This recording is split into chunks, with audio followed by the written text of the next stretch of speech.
Welcome everybody to the Norwood City School District Board of Education Committee meeting for August 10th, 2021. Mrs. Camphouse, please call the roll. Mr. Atwood. Present. Ms. Ballard. Present. Mrs. Cole. Present. Mrs. Raber. Present. Mrs. Rarica. Present. I'd like to ask everyone to please stand for the Pledge of Allegiance. To the flag of the United States of America and to the republic for which it stands, one nation, under God, indivisible, with liberty and justice for all.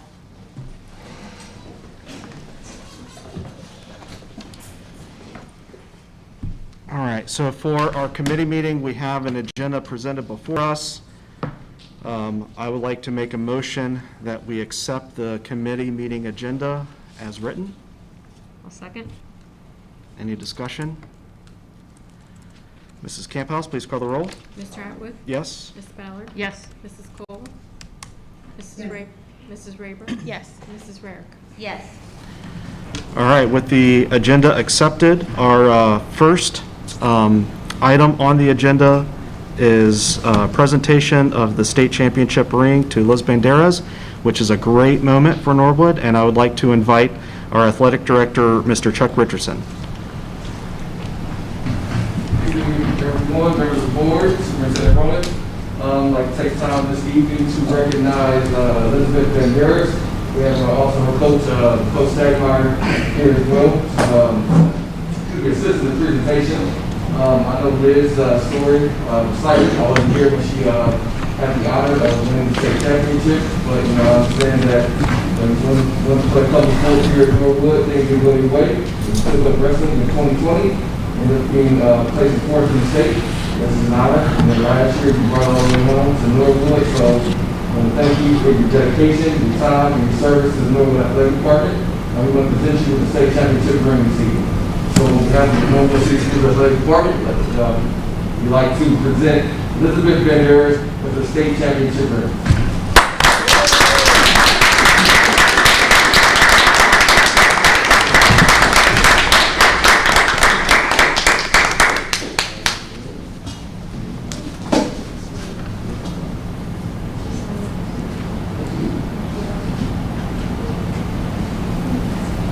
I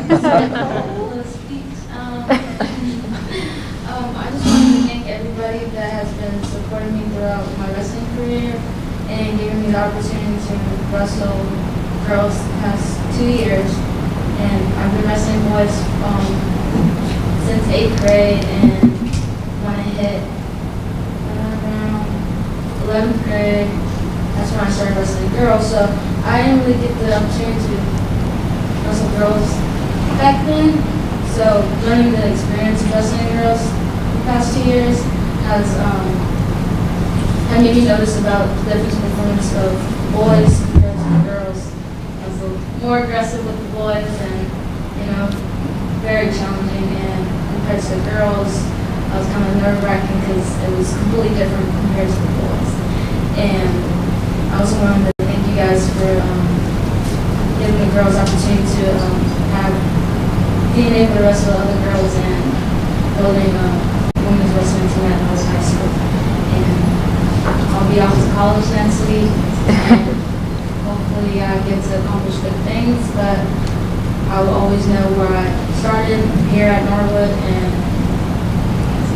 And you're always welcome back here. Anytime. Thank you so much. That's awesome. Thank you. Thank you. She's on the way to college. She's leaving California University next week, and she's going to be pursuing a wrestling career there. After conversations with Coach Stagmeyer, hopefully, fingers crossed, we're able to host a wrestling meet with Campbellville this winter. So we're going to look out for that. Thank you all for the time this evening. Thank you. Thank you, Chuck.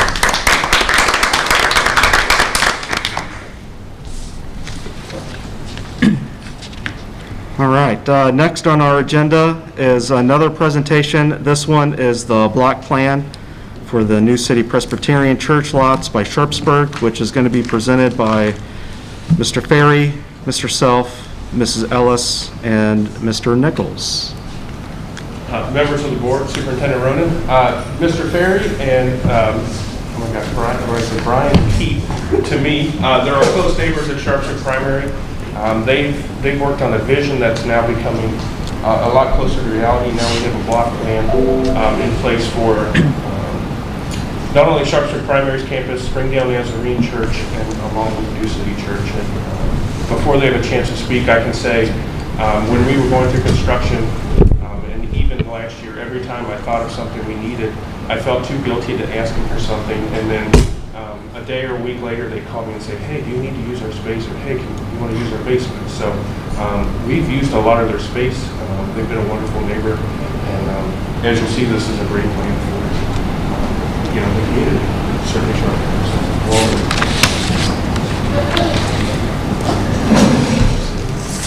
And just so that everybody knows, a copy of what they have is on our desks. Okay. Yes, hopefully you've seen a smaller version of the block plan. We've got a large version here. Again, my name is Brian Fair. I'm one of the pastors at our church, and we bought the building at 4400 Floral Avenue in 2014. Took 11 months to renovate it. Moved in, worked with an architect named Dean Violetta, who's now full-time architect with the zoo. So we laughed that if our rooms looked like zoo enclosures or Fiona's house, that would be why. We moved in and immediately began figuring out how we could partner with the organizations and the neighbors around us, including Sharpsburg. Our properties match up to each other in a corner. So a couple years ago, as we've grown and developed over the years, we began a master plan for our site.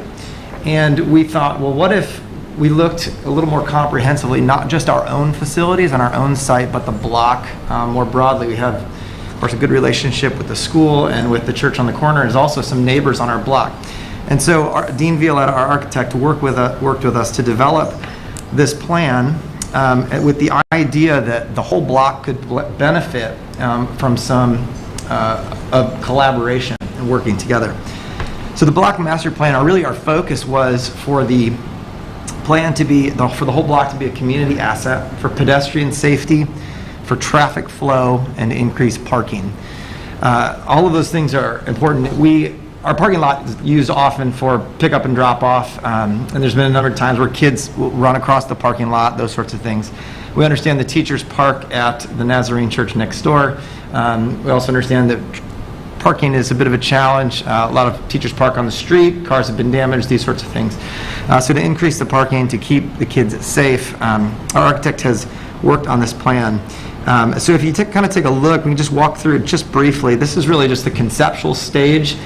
We've gotten buy-in from those at the school and from Springdale Nazarene Church of Norwood, and of course us.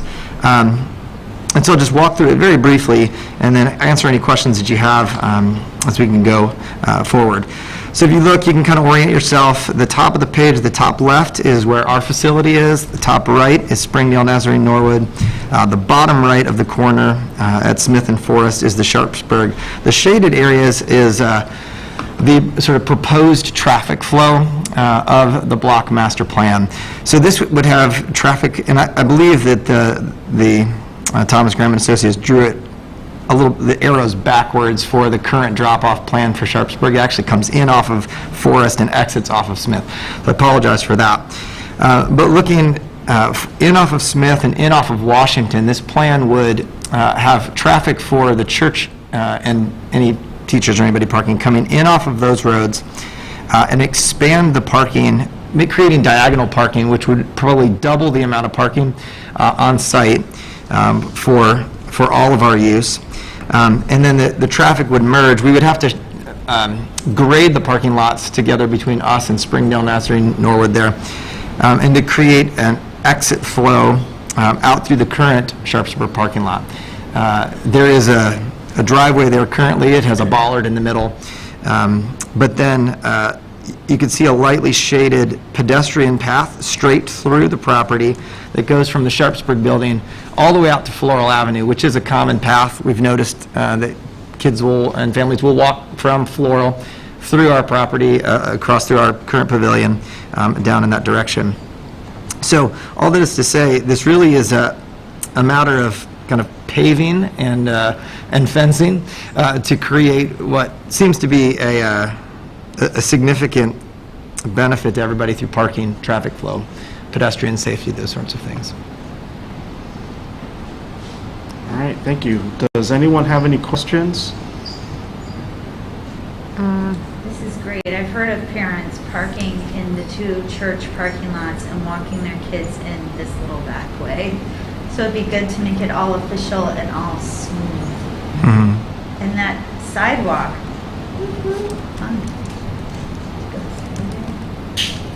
And did you guys purchase the home that's directly behind? There should be a house right here. Yes, So ma'am. you purchased that home, it would be demolished to create ingress and egress pathways. That is the potential plan, yes. We've not made any final plans, but that's the idea. Trying to map it with the. Yep, that's with the the idea. real map, so. Okay. The one question that I have, and maybe you're not the right one, so what does the partnership and responsibility for the school district look like with this? Right. What do you need from us to make this happen? That's a great question. And at this point, I think the next step would be taking this and working out those specifics. Across the biggest, from what I understand, and again, I'm not an engineer, I'm just a pastor of the church, but from what I understand, that would involve essentially an easement for a little bit of use, if you're familiar at all with the property, between the Springdale Nazarene, or the Nazarene Church parking lot, there's a slope, there's a curb and a slope that goes down to the fence there. That's kind of no man's land. We're not exactly sure whose it is. We had a survey done through some of our site things, but it may involve the survey to figure out where that is, and then basically bringing out that parking lot several feet and a retaining wall, which again, one of the big questions we'll have to figure out is cost and those sorts of things. But at this point, both the Nazarene Church and we are willing to do some of that grading and landscaping to make the parking possible. But it looks like it's maybe just an easement to use that, what was now wasted space, that angled space, to bring it out a little bit to create a wall there, and maybe moving the fence so that we have enough room for cars to get out of that area that's currently just a pedestrian path. So my next question would be for the building principal at Sharpsburg, is for the space in question and the potential request for an easement. Do we see any issue with that? No, so I'm glad you guys brought up the easement.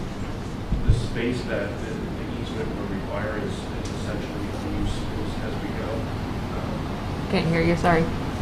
So the space that they provide, or that might be part of this easement, is space we don't currently use. It does technically encroach on our playground.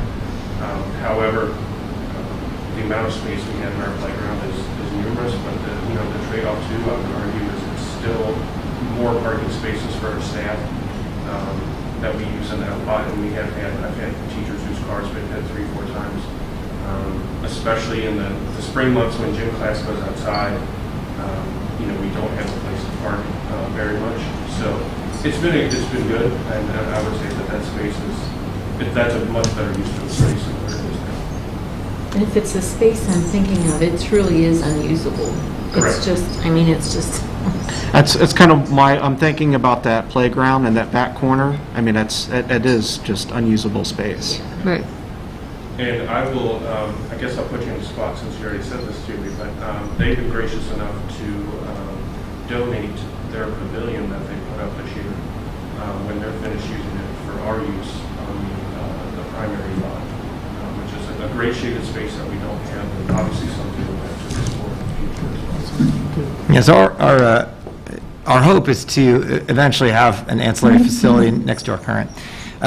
And that pavilion that we built was a sort of a pivot and adaptation during COVID to have some outdoor use space that's safe for folks. And we intentionally made it metal rather than wood so that it could be disassembled, essentially like Tinker Toys, and reassembled. Right. And so we've explored the idea about moving that over to provide some shaded space in the current play area that is there as well. So that's drawn in here. Again, this is just conceptual, but we would love for that to be put to use. We have a surveyor that we've used during construction that we could get in contact with and let them know our ideas, and that could get things started. I think the that's a board's good okay first with it. step. Yeah. Yeah, we're installing a new play set in the playground, so we intentionally kind of pushed it a little further towards the building, just in case. Just in anticipation for something like this? And even, worst case it doesn't, there's still so much money, there's so much space. So I'm planning ahead for the test. Okay. And the pavilion's great. I know Women's Club has had meetings there. Oh, yeah, they volunteered for our preschool celebration when I was too afraid to ask, and they offered it to me. Yeah, the general rule, you can tell folks in the neighborhood, the general rule, if no one is in it, anyone is welcome to use it. It's considered, for us, public It's got a space. nature playscape next door. I know the staff would be very grateful to have parking, and obviously, anything that would provide shade on that just blacktop area is always a benefit to the kids, especially our community partners doing the environmental studies about the heat spots and things like that. So having something like this would be really awesome. Well, I'm a big fan of improving safety in that neighborhood, and I think this would go a long step of the way. So from my point of view, it's let's move forward. Okay. So I don't You get a hold of our survey guy. Right? I made myself a note. Okay. Thank you, gentlemen. Thank you. And thank you for your continued partnership with the district. Gladly, Sergio, thank you. All right, moving on our agenda. So Section 5 is the Education Committee, and I don't believe we have anything this month yet on there. Section 6 is Personnel, and I'll turn it over to Superintendent Ronan. Thank you, President Atwood. Under 6.01, we have several resignations. We're always sorry to see that several of our employees will be leaving us. Catherine Long, Chris Kelch, who will return as a substitute teacher, and Margaret Buck. Under 6.02, that is a resolution for a learning stipend for our exempt and classified management staff to keep them in line with our ASME employees who were approved for the stipend back in July. 6.03, I am delighted to, in item 1, say welcome to Darcy March. Miss March is a PE and health teacher. She is replacing Jen Liss, who left us. Item 2, it's really just a change of job titles to fit the new job description. That is what you're approving there. Number 3, as you can see, our new AD has been busy hiring coaches, and we have a lot of them going through tonight. We are still in need of a tennis coach, so if anyone knows a tennis coach, we definitely need one to keep the program going. So this concludes my report. Thank you. All right, does anybody have any questions? There's number 4 in there. Oh, is there a number 4? sorry. Oh, We don't have the yes. 4. Oh, yes. Number 4, thank you. I didn't even see that there. This is, we're asking you to approve our academic teachers for up to 100 hours of paid tutoring this school year. This is really part of our pandemic learning recovery program. We started back in the spring asking teachers that they be willing to stay, Monday, Wednesday, Tuesday, Thursday with youngsters who need additional tutoring. So we were just going to run all of our teachers through and then this figuring out who's going to do what during the course of the year. But this is to catch our students up. They need more in-person teacher time. All right, that funding is going to be covered through the CARES Act? Yes, it's ESSER all money. through ESSER, yes. Okay. Exactly, for learning recovery. All right, so that won't be anything that comes out of our general fund? It's not out of the general fund. It's what the money's designed for, to catch the students up since they were not in school for almost a year. All right. Any questions? Any other questions? Nope. We'll move on to Section 7 in our committee report, and that's the finance section, and I'll turn it over to our treasurer, Mrs. Camphouse. Thank you, Mr. President. Our July revenues were a little low, mostly due to reduced state revenues. We've talked about this in the past, that our state revenues may drop a bit, but that is okay because our expenditures are dropping quite a lot. We will no longer be paying for school choice.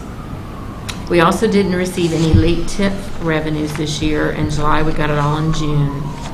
Expenditures for July came in $760,000 less than last year. Much of this large drop was due to a transfer that I've done in the past for debt payments. That debt is now paid off. I expect our total annual expenditures to be $1.4 million less than last year and less than forecasted due to the fact that our school choice costs will be paid by the Ohio Department of Education now instead of the school district. My CFO report is attached to the agenda that gives more information on our finances and how I expect the year will go. Also in the CFO report is a study on our general fund cash balance. It is an easy read and it's only 3 pages long, so took it easy on you this time. The July financial documents are attached to the agenda as well as the change order spreadsheets for our current construction projects. 7.02 are temporary appropriations for the current year. 7.03 are transfers from the general fund. This is our annual transfer to the severance fund. We are also transferring an additional $9,500 to athletics as we had to pay some large invoices that were from the prior year. I wanted to start our new AD out with at least a zero balance in his account. However, I will continue to review our athletic account balance as COVID has hit the athletic gate revenues very hard. 7.04, then and now approvals for purchase orders. These are some of those late invoices I talked about. These were so late that we'd already closed the PO and therefore I need board approval to pay. 7.05, complete care contract. This company will provide transportation services for some of our special education students. 7.06, delegate and alternate for the OSBA Capital Conference. The OSBA Capital Conference is planned to be live this year and is being held on November 7th through the 9th. Please consider what board member would like to be appointed as our alternate so we can vote on this next week. And finally, 7.07, inventory disposals, some technology equipment that needs to be disposed of so we have more room in our buildings. And that is the end of finance. All right, any questions for our treasurer about any of the finance items? No? So just keep in mind for next week, whenever we really go through this, the delegate and alternate for the OSBA conference. I think I mentioned before I'd be willing to be a delegate again this year if anybody else would like it instead, but I would be more than happy to do that again this year. Okay. So just keep that in mind. Maybe we'll send Amber again. In the past, it's been Amber and I going to the Capitol Conference. And everybody's welcome to go. This Yes. is We're just all our welcome. official, Our official delegate. our Okay. official delegate, but Yeah. everybody's I totally welcome want to to go to that. You know, that kind of thing is my jam. Then I you don't should have go. to be the delegate. Yeah, then you should go. Still want to go. I'm Absolutely. going to sign you all up for it. We can so- all go. That's cool. We can all go. I think some It's a other wonderful districts conference. even hold an official board meeting there. Some districts do Yeah. their board meeting because of the way it falls. Sometimes it's on a Tuesday or a Wednesday, so they Yeah. happen to have their board meeting at Columbus. Others are part of state boards that host their meetings while they can only meet in the state. It's a really cool conference. You'll have a good time. It is. A lot of people, It is a lot of people. so. All right. That's my jam. Anything else for finance? No? Then Section 8 is adjournment, and I'd like to make a motion that we adjourn from our committee meeting. I'll second. Any discussion on that? Mrs. Camphouse, please call the roll. Mr. Atwood? Yes. Ms. Ballard? Yes. Mrs. Cole? Yes. Mrs. Rayburn? Yes. Mrs. Rarick? Yes. All right, with that, the committee meeting is adjourned, and we'll move directly to the special board meeting portion of it. Does anybody need a break or a recess before we get to the special meeting? No? All right. So I'd like to go ahead and call the special board meeting for the Norwood City School District Board of Education to order for August 10th, 2021. The Norwood City School District Board of Education follows a bi-monthly meeting schedule. First meeting of the month is our committee meeting. At this meeting, we discuss fully our agenda for board meetings to be held the third Thursday of each month. As board members, we encourage everyone to attend, watch, and listen to our committee discussion, which results in action at the board meetings. For full disclosure, our committee meetings and board meetings are always announced, video and audio taped, as well as posted to our webpage for your view. All of our meetings are public and visitors are welcome. Mrs. Camphouse, please call the roll. Mr. Atwood? Yes. Mrs. Ballard? Yes. Mrs. Cole? Present. Mrs. Raper? Present. Mrs. Rarica? Present. All right. Since we do have a quorum, we're going to move into 1.03, which is the adoption of tonight's agenda. Tonight's agenda is a little bit different than normal in that we're doing the hearing of the public a little bit earlier than a typical board meeting. I would like to make a motion that we approve the agenda as written. Second? Any discussion? Mrs. Camphouse, please call the roll. Mr. Atwood? Yes. Ms. Ballard? Yes. Mrs. Cole? Yes. Mrs. Raper? Yes. Mrs. Rarica? Yes. With our agenda approved, we'll move into section 2 in our agenda, which is presentation, and I'd like to turn it over to our superintendent, Mr. Murray. Oh, thank you so much. Well, tonight's presentation is our back-to-school roadmap. Our priorities for the year with all of our youngsters returning is supporting students' social, emotional, and mental health, accelerating student achievement with full-time in-person instruction and learning recovery strategy. And just a reminder to the parents that full-time instruction starts on August 25th. And also concern for the health and safety of students and staff. We have this year a new school-based health center that is CenterPoint Health. It has a nurse practitioner and a second nurse practitioner who specializes in mental health. And as you can see there, we also have a dentist. So we have a fully operational health center to assist us. In addition, all of our teachers have been trained in implementing TACS, which really helps in self-regulation, self-control, self-management, working with others, being kind to others. Also, in all of our schools, I don't know if all of our parents know, we are so fortunate that we have 2 counselors in our high school, 2 counselors in our middle school, a counselor at each of our elementary schools, 2 social workers who are district-wide, and Talbot House mental health therapists in each building to meet our students' social and emotional needs. And we definitely need to be working on accelerating student achievement. We have additional staff to support in reading and math with our youngest learners. We're increasing our STEM classes, and we also know that we are going to have to do some remediation and recovery, which is what you just approved, because we're going to be asking all of our teachers to step up. We will pay them after hours to work with students who just need that extra boost to catch up. Our third point, our priority, is obviously health and safety. So our safety protocols, they're the same as last year. Social distancing in the halls, the classroom, common areas, our mask recommendation pending on what the board decides. And I just wanted everyone to know, right now on our buses that are taking our teams, federal transportation law does require masks on all our buses through September 13th. We don't know if that law is going to be extended or not, but right at the moment, we do have to wear masks due to the close quarters on the buses.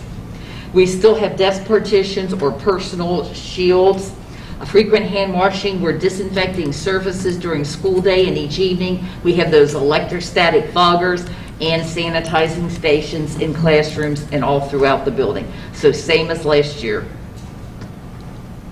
In addition, we have, in addition to our school-based health center, we have a full-time registered nurse and 6 health aides, which help us monitor and ensure a healthy and safe environment. Some of you have already met our new school nurse. Jackie Fiora is our name. is her name, and she can be reached at that phone number. She's very excited. She has already gotten on several of our data meetings already to get the lay of the land here in Norwood. So she will be a great addition. Kathy Strasser has our retiring nurse, is working part-time at the county, so she will help orient Jackie for us. Now, just to let you know, we do try to keep track of everything that's going on. I have to say, I have to thank Brian Williamson, who just got here.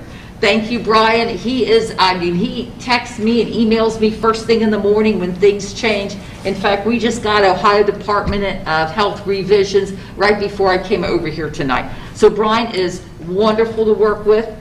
So we talk to him daily, weekly. He's in communication with the county and state health officials. And in fact, all the superintendents are on Friday calls with Greg Kesterman, who's the Hamilton County Health Commissioner, and Dr. Fagans, who's the County Medical Director, and they try to tell us what's happening in all our surrounding districts so all of us can make the best decisions possible. And again, this year we will be reporting all cases of COVID-19 via email within 24 hours when we're notified. Now, we also have a DART team that was created last year that has been so helpful because this DART team does a Zoom call every Friday. Our Norwood Health Commissioner is on there, we have board members, I'm on there, our school nurse, teachers, and we track the data, what is happening in Norwood, what's happening in the schools. And we do send out a summary every Friday to staff so everyone knows where things are. And I believe that also comes to board members. So this DART team has just been amazingly helpful this past year, guiding when we open, when we should go back full time, just all of those decisions. It really helps to have a group that's looking at the data all the time. So the big question is what everyone wants to know. Our DART team recommendation, and gosh, we met yesterday, we met today, we have gone back and forth over this just because we know that there's a feelings on both sides of this issue, but right now the DART team recommendation is to align with the Ohio Department of Health guidelines that strongly recommends wearing masks for staff and students preschool through 12th grade to begin the school year as part of our layered approach. And what I mean by layered, masking, shields, disinfecting, cleaning, social distancing, those are all the layers of things you try to do to keep everyone safe. The big benefit of wearing masks, and I want all parents to know this, and I'll send it in our back to school letters, if you are wearing a mask, you will not have to quarantine, which is huge, because last year, as you know, a lot of our students were quarantined, a lot of our athletes were quarantined and missing sports. So if everyone's got masks on, you don't have to quarantine if you become exposed to a positive person. Now, the DART team will continue this year to monitor the situation weekly. So I have to alert parents that, let's say in November, we see the big spike like we saw last year. At that point, the DART team would recommend, oh, it's mandatory masking because we are seeing all these cases.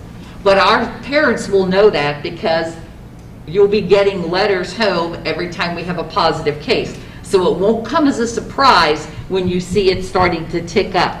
But at that point, we would definitely mandate it if there is a spike, as soon as there is a spike, which we all worry about November and December. And we will partner with the Norwood Health Department to host a vaccination clinic for students, our middle school, high school students who are old enough, they want to be vaccinated. We could make it easy.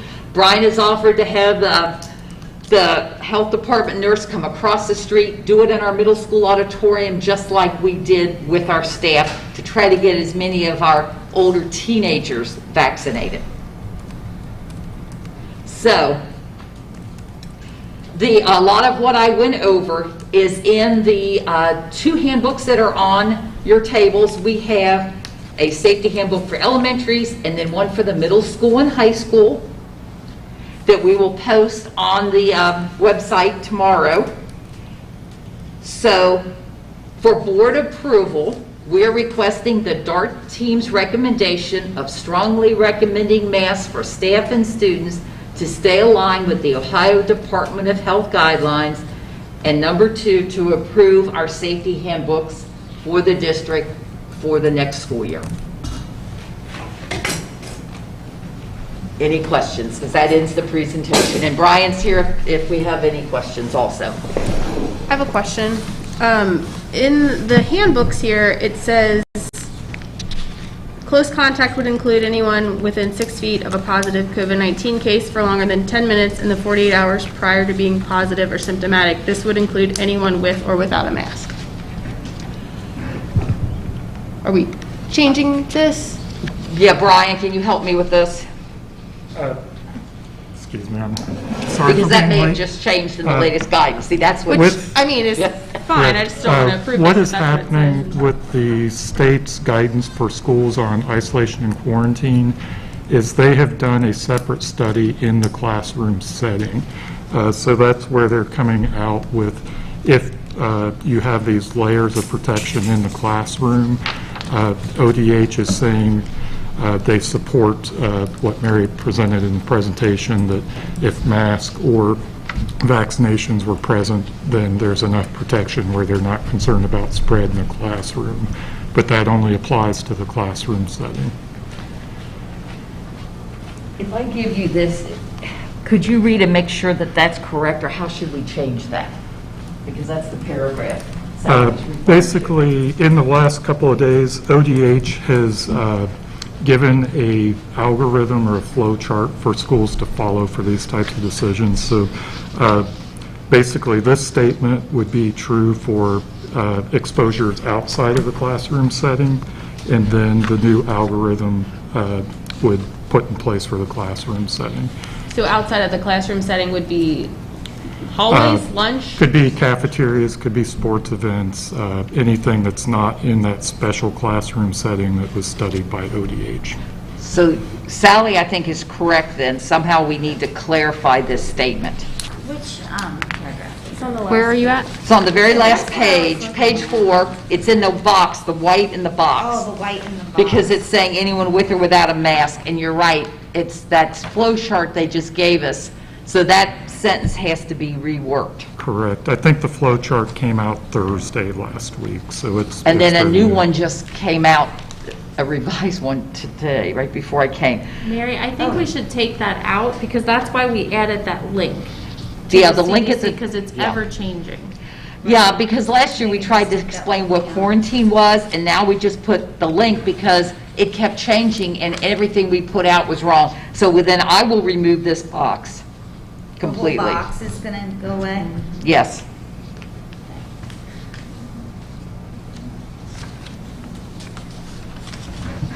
Because that will just cause confusion. Thank you, Sally, for pointing that out. That's the same in both documents? It's the same, and it should be the same in the document, so it needs to be removed from both. Okay. So I'll make sure that happens if you approve them before we post them.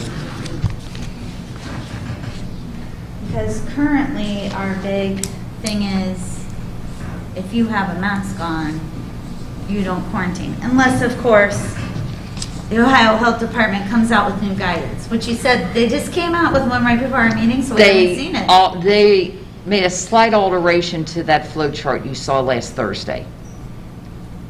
It's one of the little asterisks at the bottom they've changed. It's a minor revision, but that just came out. I saw that they were. And if you noticed on that chart, they really were talking about the quarantine of the contacts and not really the quarantine of the individual, because that was my question. I need to know what to do with the positive person too. So now they sent a 2-pager to go with it that explains what you should do with the positive case and the contact of the positive case. And that was not on that flow chart. So what if a person is not wearing a mask but is an older student that is vaccinated? Would they have to quarantine? Is vaccinated? Is vaccinated, she said. If they're vaccinated, I believe the flow chart goes towards no I quarantine. apologize, I didn't hear you. If they're vaccinated, they are not quarantined. Now, They don't have to quarantine? Yes, I think the flow chart that I just, or the paperwork I saw before I came over said they're not quarantined, but they want them to wear a mask for the next 14 days, I think, just to make sure that if they were to become positive, they wouldn't spread it, but they don't have to quarantine. Correct. They use the terminology self-monitor for symptoms. Yep. Yes, self-monitor for symptoms for 14 days. Quarantine is not necessary for fully vaccinated students and adults, provided they were wearing the mask and, there was social distancing, but they would ask them to self-monitor. So this just came out right before we started the board meeting. So as you can see, that's why, as Shannon pointed out, we just put a link because it just keeps changing so quickly that you're afraid of misspeaking because what's true today might change tomorrow. This is another reason we didn't vote on this last month, is because Exactly. we knew that by early August, whatever we decided on would absolutely be affected, and we would be uprooting and changing. And rather than do that to the community, this is a lot easier pathway to try to do. Exactly, thank you. Yeah, thank you for waiting, because as you could see, it would have to be changed again tonight if you had approved it a month ago. And self-monitoring is going to be extremely important for parents. I know that it's not easy to stay home if you think you might have symptoms or if somebody's maybe got a fever. But in order to get this thing under control, we really need parents to be diligent about those symptoms. If their child is not feeling well, it could be a stomach bug, it could be this, and we don't want to take the risk. This is a really important piece where we need the community's involvement, whether you mask or not, is crucial to making sure that if your child is symptomatic, that you keep them home.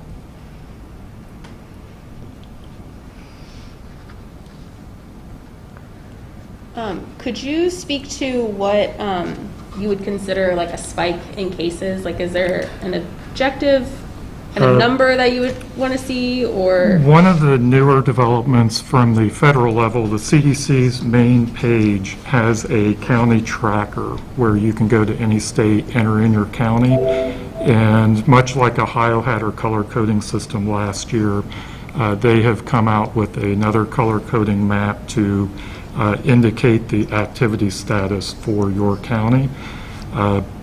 At the moment, we are in high activity, so the CDC recommendation is to wear mask indoors, but the school guidance parallels with that strong recommendation as well. So, but like, what would it be? Like we talked about, that at some point we could say masks are required if we see a spike. Like, what do you think that would be? Interestingly, the high activity rate starts when you're at that 50 cases or above per 100,000. So that's where we are as a county at the moment. So we already are at 50. 50 cases per 1,000? What CDC has us classified as the high category. So we're yes. already spiked? We're in, if you look at the case in the epi curves, we're still overall low numbers compared to where we were previously, but what they're worried is the activity because of the new strain is starting to trend up. So that's why they have the recommendation to still be cautious, still get vaccinated, and wear a mask, because they don't want those massive numbers in the population like we saw previously. Yes, I noticed, Brian gives us the totals in the DART meetings, and 2 weeks ago, we had 3, is it under 18-year-olds? Correct. Last week, we had 7. That's more than doubled. If we do that again this week, and next week, if we keep doing that same curve, I mean, we're there very quickly.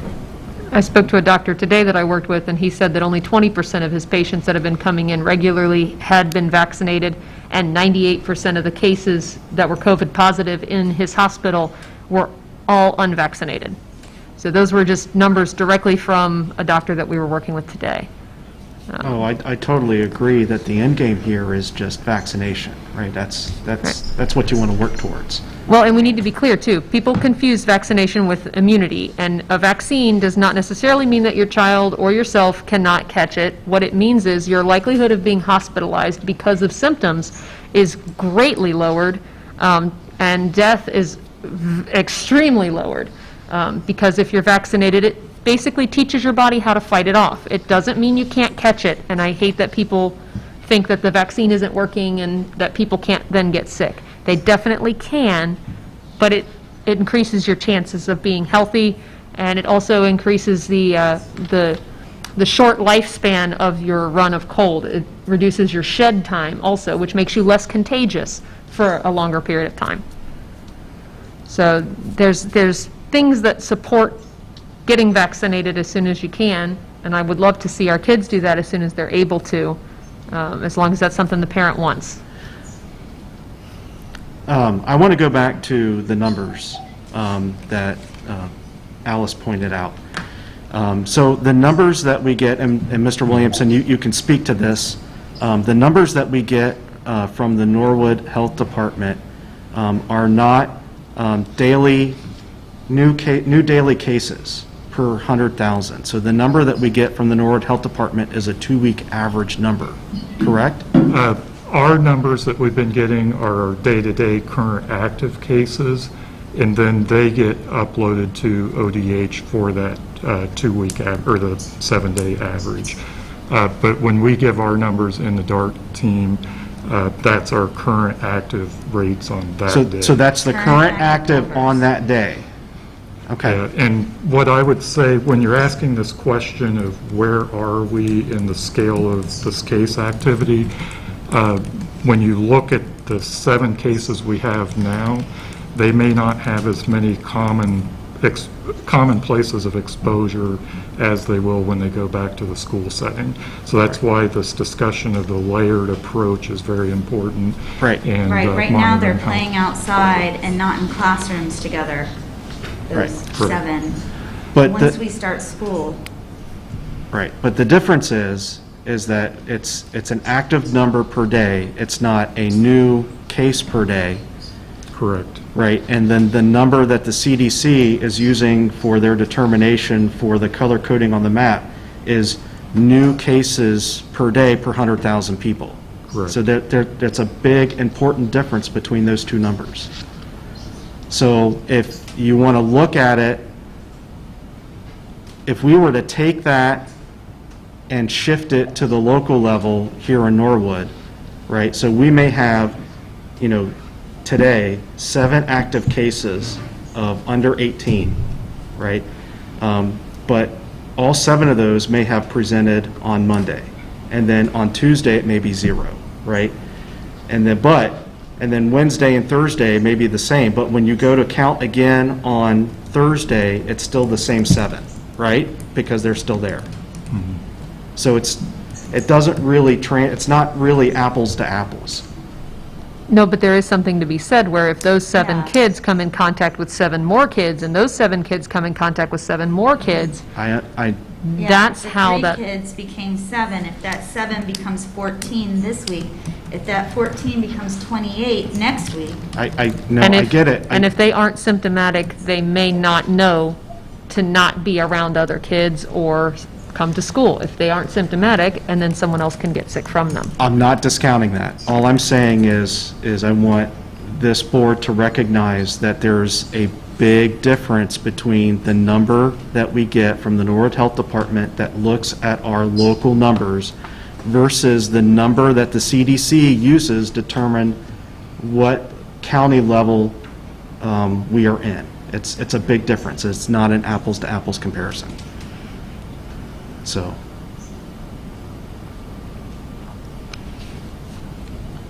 any other questions?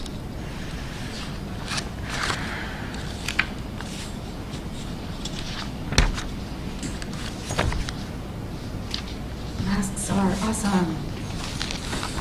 So to clarify, on the handbooks, on that whole section that says reentry to school of students, I'm going to change it to guidelines for quarantine after exposure and put the link to this 2-page document that just came today, because I think I see another sentence that is confusing and doesn't line up with this.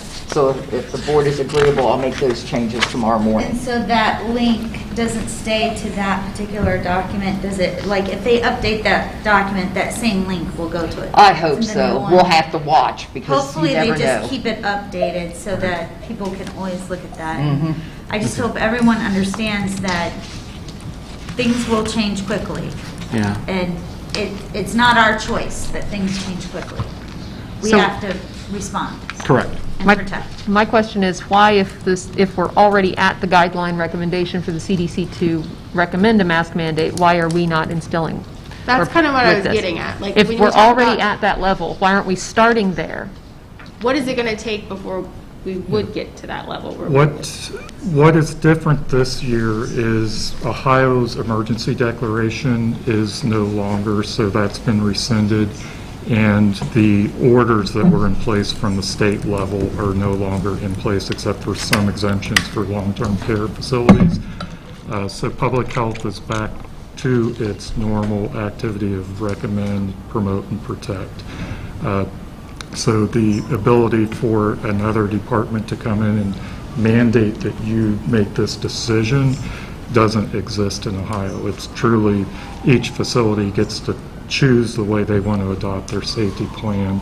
And with the input that I've had from the DART team, one of the things I would like to commend the schools on is it has been an open discussion. So regardless of how our activity has been going over the past year, it has been a true committee effort to really talk about the details that are happening to make decisions as we move forward. So with the masking decision, it is one layer, but all the procedures or all the precautions that you're trying to map out in this document are important too. I just feel like it's making a cake and forgetting to put the icing on top. Like, it could still be good, but why isn't the recommendation, if the numbers are there from the health department, to say, if the numbers are at a level at which we are high enough to start with a mandate, why is that not the recommendation in front of me? And I think the best way I can answer that is why the wording strongly recommend is being used, because we're working with what the state guidance is and how the wording comes from CDC. And Yeah, then but the state's teeth were all taken away. So I feel like the state's teeth were taken away. So for us to have to be the responsible party and us to rely on our neighboring partnership with our own health department, if the numbers are saying that a mask mandate is the best idea, then why is that not in front of me? Because we're following the state guidance and the CDC terminology, where the strongest hammer that we can swing is to strongly recommend. That's the strongest hammer they can swing. That's not the They strongest can't hammer say- we can swing. They can't say mandated. The strongest thing they can say is Right. Correct. I, as a public health person, cannot order or mandate unless I have the authority to do so. But can you recommend that we mandate it? I would strongly recommend that masks be worn. It is, with this discussion, one of the conversations I've gotten into is why different decisions are made at different locations. And the closest thing I can compare it to is when I go to facilities to do inspections, sometime I have to sign in, I have to wear safety glasses and carry out their safety procedures, even though I'm going to look at a vending machine. So I really don't question whether the safety glasses work or not. They're not 100% effective, but there's something that facility has in their safety plan, and I'm carrying it out. So for the school, I think that's where you have to look at your individual district and make the choice of what you can carry out, what your staff can manage, and what decision you're comfortable with. Now, we have a pretty split community. We have heard strongly from both sides of our community. We want to respect our community members and their opinions on how they feel about going forward with their own health. The issue I have is that sometimes it's not just your health. It's like smoking in restaurants or building with asbestos. When you know better, you do better.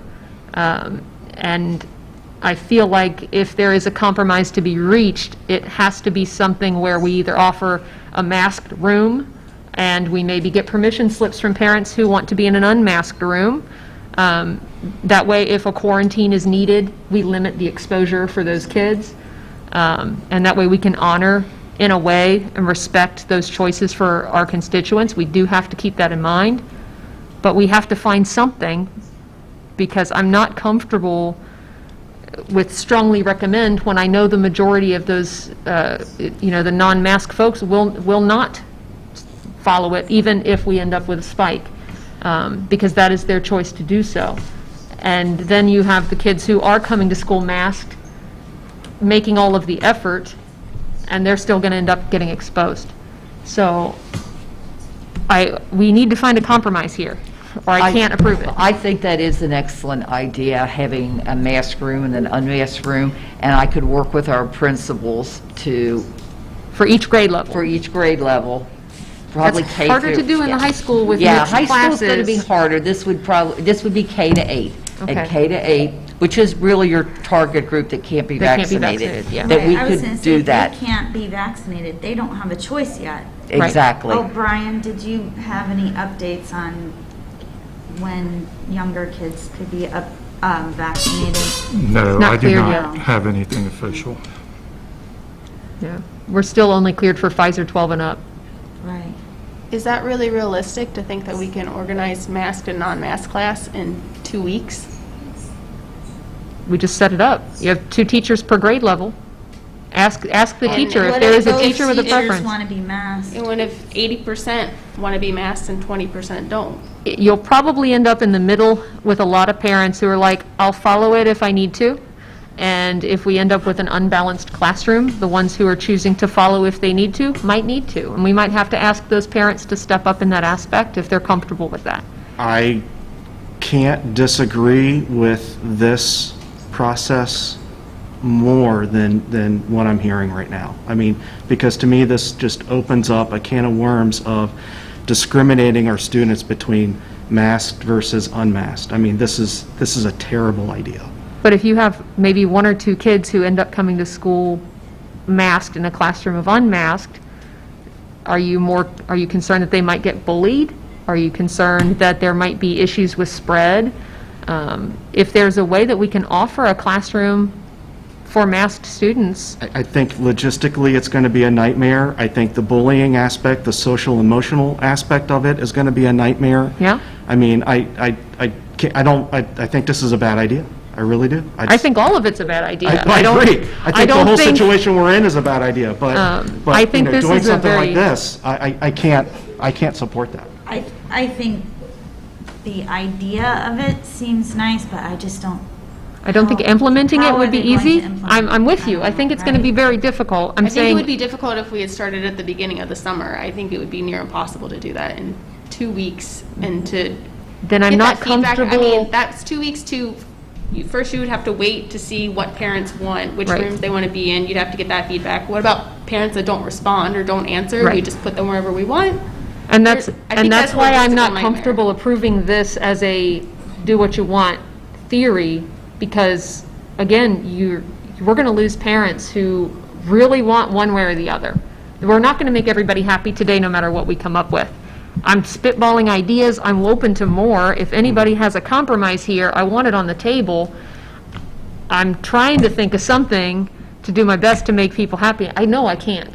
That's going to be impossible. Absolutely impossible. I don't want anybody to be bullied for wearing or not wearing a mask.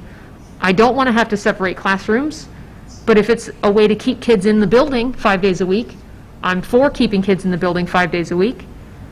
If we can make it so these kids are healthy and have access to all of the resources we have, getting them vaccinated as soon as possible when they're eligible, those are all great tools.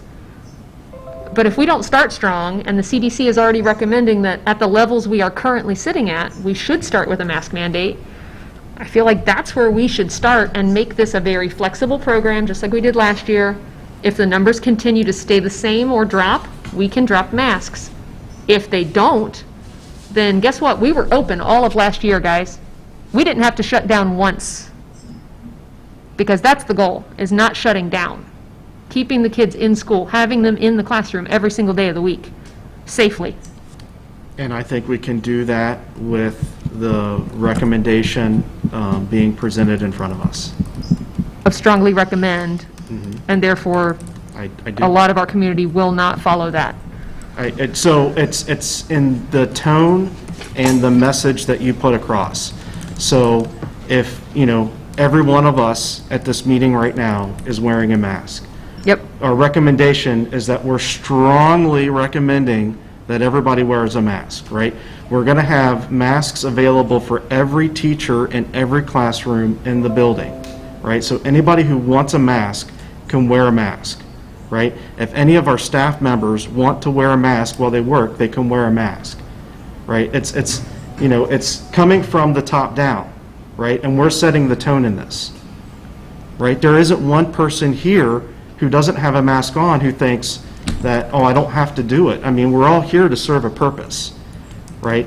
But the direction and the guidance that we're getting from the Ohio Department of Health, whether they're right in making that guidance or whether they're hamstrung a little bit, their guidance says that they strongly recommend, and that's coming all the way down, right? We have the layers put in place through the DART team that's going to consistently monitor the situation on a weekly basis, and if need be, more often than that. Quite honestly, I mean, we met, 3 times in less than a week? Right, so we're constantly looking at the numbers. We have the tools put in place, and quite frankly, the superintendent has the authority that if she sees something that's going to put a stress on a grade level or a classroom or a building, just like with inclement weather, she has the authority and doesn't need our approval to say, I'm shutting this building down until we get this under control, or I'm shutting this classroom down until we get to, just like with a massive flu outbreak, right? So all of those layers are put in place to keep our doors open, to keep us in operation for the continuation of this. Then can we add a permission slip form into final forms that would allow parents to grant approval for their students? So that way the nurse would have contact tracing ability to know if a student would need to quarantine and follow the CDC's guidelines. The nurse would have that information on hand. If we need to do a strongly recommend, then we need to know which students are authorized to not wear a mask in the building so that the nurse can do her job appropriately. Yes. What's would the legal aspect of it is a permission slip granting your student to not wear a Permission mask. not to wear, I think that would be fine. Would that be fine? I think Yeah, that Okay, there's I'm no, okay with that. there's no Yeah. HIPAA law, And there's then they no, have to remember, if they do that, right. then And this they would come also, in contact. they have to follow the they CDC's miss guideline school, of quarantine. They They're miss gonna- sporting events, yes. they miss school events, they get quarantined. They will have to quarantine. Right. And I have to I'm apologize. fine with that. Yeah. I'm fine with that. Okay, I have to apologize, and I want to apologize to Mrs. Cole because I can't see the screen. And Debbie, I don't know if you want to chime in here. We've kind of just kept the conversation going. And I can, Brandon, I can hear you and I can hear Mary. Everybody else kind of sounds like Charlie Brown's teacher, so. Oh dear. I'm not hearing everything that's going on, and I'm very sorry for that, because I know how important this is. I will take the opportunity though, while I have the floor. I did reach out to 7 of our educators, and, I am fine with the recommendation of strongly recommending the masks. I am fine with that. I am comfortable with that, but I wanted to reach out to the folks that are on the front line and at varying grade levels throughout our district, and just kind of touch base with those folks and say, hey, how do you feel about this?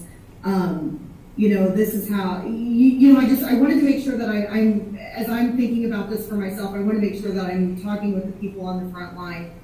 And of the 7 folks that I talked to, not one of them felt like we needed to make this mandatory. Of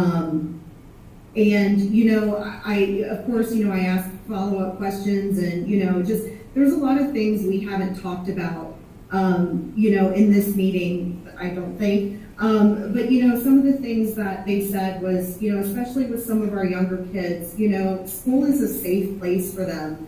And, being in a safe place means that the child feels comfort. And, they can't see their teacher smile. That's a huge thing. I actually had 3 teachers tell me out of the 7 that I spoke with, I had 3 of them mention that either they didn't recognize their students or their students didn't recognize them when they saw them outside of the school year. So like at the Norwood Day Parade. That's a big thing. When the teachers are just like, how do I handle that when the students don't know what I look like and I don't know what they look like? Just things like that. I will say that 6 of the 7 folks that I talked to talked about the masks cutting into instructional time. There was one that didn't feel it was as big of a burden as the other 6 did. But I just, like I said, I did my due diligence and I talked with the people that are on the front line. And, like I said, I haven't changed where I stand on that, after talking with all of them, So if we strongly recommend, are those teachers not going to wear their masks because they need their students to see them smile? Well, I think if they're vaccinated, I think they're not that worried about it. And at the last email that we had, let's see, the email that we had on February 5th from Terry, 88% of our teachers and 84% of our classified staff, and that doesn't take into account those that have gone on their own since we held the vaccination clinic at the middle school. So I'm sure our numbers are higher than that. But I think those folks that are vaccinated, I don't think they see the need necessarily. It's important to remember also that all of our desks have shields. All of our desks have shields. So the masks are an additional barrier, but all of our desks will have plastic shields or a cardboard shield.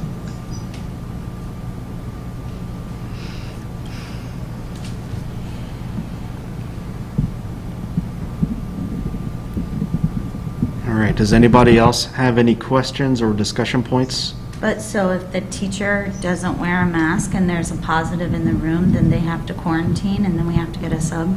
Only if they're in direct contact with that student. Same applies. You'd be in a room with a room full of kids for 7 hours. How are you not in direct contact? I'm not in direct contact Right. with you at this moment. So if I was sick, They're you never wouldn't this be. far away. I'm just saying, if there was a kid in the back of the class that happened to get sick, that kid would not then in turn require the teacher to. And keep in mind, quarantine. whether or not the person's vaccinated does come into account whether or not they need to be quarantined. Right. They would So- still need to mask for the next 14 days. So we would still follow all of the CDC's guidance on quarantine policy. So if you're vaccinated and you have to then wear a mask for the next 14 days and self-monitor symptoms. That's what you were saying? Correct. So if that way, if a teacher came up with symptoms a couple days later, they would then have to go into quarantine protocol and leave. I do think it's concerning, though, as Brandon just talked about, how it's so important to set the tone. Yes. Yep. These teachers are saying they're vaccinated, so they don't think it's important that they mask. And that's the exact opposite tone that we want to set. Right. Exactly, because I know all of our principals would be Right. wearing masks because it's appropriate that we set the tone. We set the tone. I see Mr. Yes. Gabbard back there with his mask on. Right. Yeah. We set the tone. All of them. I think the problem, I think the problem with, and I'm sorry if I'm interrupting, I can't tell who's talking, but I think that the problem is, many of us feel that we have been promised a return to normalcy when we take this vaccine. And, some of us have reluctantly taken it, myself included. I was not happy about taking the vaccine when I did. But, I think we all want this return to normalcy.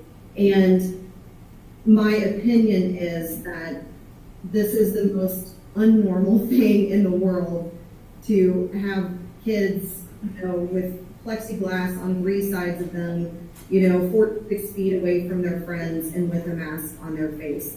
And I think that's where a lot of folks are struggling with this issue. And, I think people just, I mean, I'm not saying that I don't think anybody shouldn't wear a mask. If you want to wear a mask, I mean, wear it. But, I think there are people that, just feel like enough is enough, and it's time. Those of us that have kids of age, to get vaccinated, if we wanted our children vaccinated, we've gotten them vaccinated. We've made that decision for ourselves, and we want to get back to normal. But do you really think We don't want to get back to normal too? And if more people would have done this last year, maybe we would be back to normal right now? And just because we want things to be normal doesn't mean That's not how pandemic Right. works. Yeah. Delta virus doesn't care.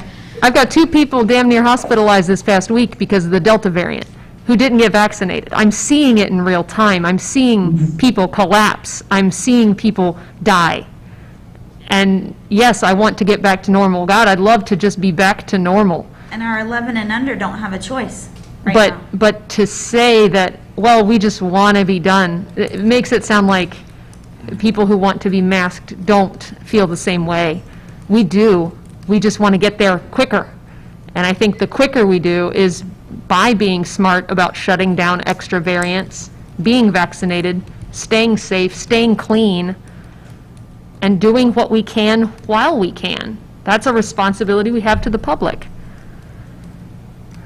I agree, but I think people have a right to make their own choice too. There's never one size fits all for anything. And, like I said, the folks, we're giving them the choice. If you're concerned about this, then let your kid wear a mask to school. Like I said, nobody's saying we don't want your child to wear a mask to school. Every child can wear a mask to school if that's what they and their parents think is the best thing for them to do. I think it's just the other half is kind of saying, we don't want to be forced to do this. We've done what you've asked us to do, those of us that can, and we want to be able to choose for ourselves, is I think how people feel. But somebody coming in who's infected, who's not masked, is affecting other people. It's Right. not just. Whether we're masked or not, we You stop still at red lights. have a level of risk. There's a reason that we make better decisions for public safety on the large scale. You don't smoke in a restaurant because the person next to you probably doesn't want to breathe your smoke. You have a right to smoke. Great, go outside and do it by yourself. Don't bring it into the place. If you are sick, or you're going to be around people where you could potentially cause infection to grow, And maybe don't do know what you're you sick can. yet. Do what you can to prevent that, because you know better. You know how to do better. So I think it's important to note that we are a Board of Education, right? So we've been voted on and chosen to sit in these seats to look out for the well-being of the public school district, right? Now, we are not a public health organization. And so that is why I think is important for us to recognize that, we lean on the public health offices that we're in partnership with to give us the guidance in order to do that. So that would be the Ohio Department of Health, the Hamilton County Department of Health, and the Norwood Health Department. And so we have someone from the Norwood Health Department here with us tonight who said the official guidance from our public health partners is this. And he that's also to said the strongly numbers recommend- put us in the range of we should be mandating based on the current numbers. So if we choose to mandate, then I think we step outside of our lane, and now we're creating public health policy instead of following the guidance from our public health partners. Then what are all these other districts The guidance is never doing? going to say that we should mandate masks. Right. though. Right, They they're not won't. allowed to say it. They're not allowed No, to say it. They can say it. Absolutely, they can say it. So the They difference. did last year, but that changed since last year. Right. Just So tell what them. they have to do, what public health has to do in order to correct this mess, right, is to go through that joint oversight committee and say, we need to mandate masks for the state of Ohio or for these counties in this situation, and then once they get the approval from the state legislature that that can happen, they will most certainly do that. I guarantee you that would happen. But they have to go through that process. But they're not going to. How do you know they're not going through that process right now? They do. I don't see it going anywhere. Happen today? Didn't Kentucky start mandating that schools? Did that happen today? I think it's a statewide mask mandate in Kentucky. So Ohio better get on it. So I have a question, because I feel like I've asked this several times and I haven't gotten a clear answer. The health department is strongly recommending. We've kind of realized they're not going to say you should require masks. So that's going to be on us to decide when the spike happens that we need to require masks, correct? Yes. I mean, isn't that's what we're saying? If there's a spike, maybe it will become mandatory at some point. So that's on us to decide, that's on Mary to decide. I'd say it's the DART to team decide. in I just want to know what that's collaboration. going to look like. Because I'm willing to concede that, yes, Hamilton County is red, high spread, whatever. That's not necessarily reflected in Norwood's numbers. So if Norwood was a county, if we were treating Norwood as a county, where would they be on the scale? At the moment, we have 38 active cases, so we would be elevated still. Basically, at the moment, Hamilton County, City of Cincinnati, Springdale, we're all in But I the thought high that category. the level was based on new cases per day. Is that not? We have 38 active cases, and it's been steady, so we expect it to be an average until this starts to go down. That's my frustration with the way that we report numbers, and that we report active cases instead of number of new cases per day based on a population of 100,000. If we were to report the numbers that way, then we can do an apples-to-apples comparison, and we know exactly where we sit on that. But they're not because sick we for don't, one day. because we don't do that, now we have to take this number and say, are we in that range? Are we not in that range? But Right. people aren't sick for one Part of- day, though. They're not Part of what only we're contagious for one subject day. to as a department is we have to comply with the way ODH wants the information presented, and they want it presented as a county-wide measure. We share the information that we have with the DART team, so others can take that information and do the work with it that they would like, but as a department, we have to comply with ODH's way to So when present they the say numbers. that Hamilton County is red, or I'm sorry, I don't know the correct terminology of what the levels are, but what are they basing that on? They're, basically, the state is reporting the information to the CDC now, and I believe it's every Wednesday or every Thursday. Is it a they combination? Is it update. new cases per day? Is it total active cases? Is it a combination of things? It's hospital new visits. cases per 100,000 for Per- the color coded. Per day? New cases per day? Like, is it? No, if it's a 7-day average, I'm sorry. So it's new cases per a 7-day average. Correct. And so when we report our numbers, so what do you know what our new cases per 7-day average is? All I have done is estimate that out because it's been so turbulent lately. And literally, we have gone from small number of cases up to about 40 now.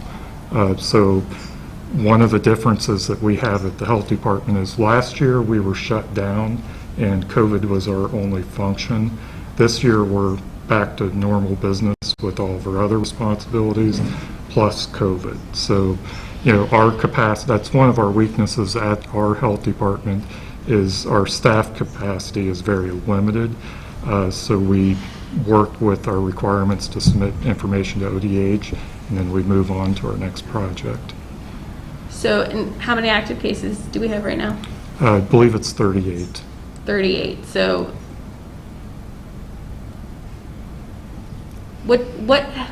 who's considered an active case?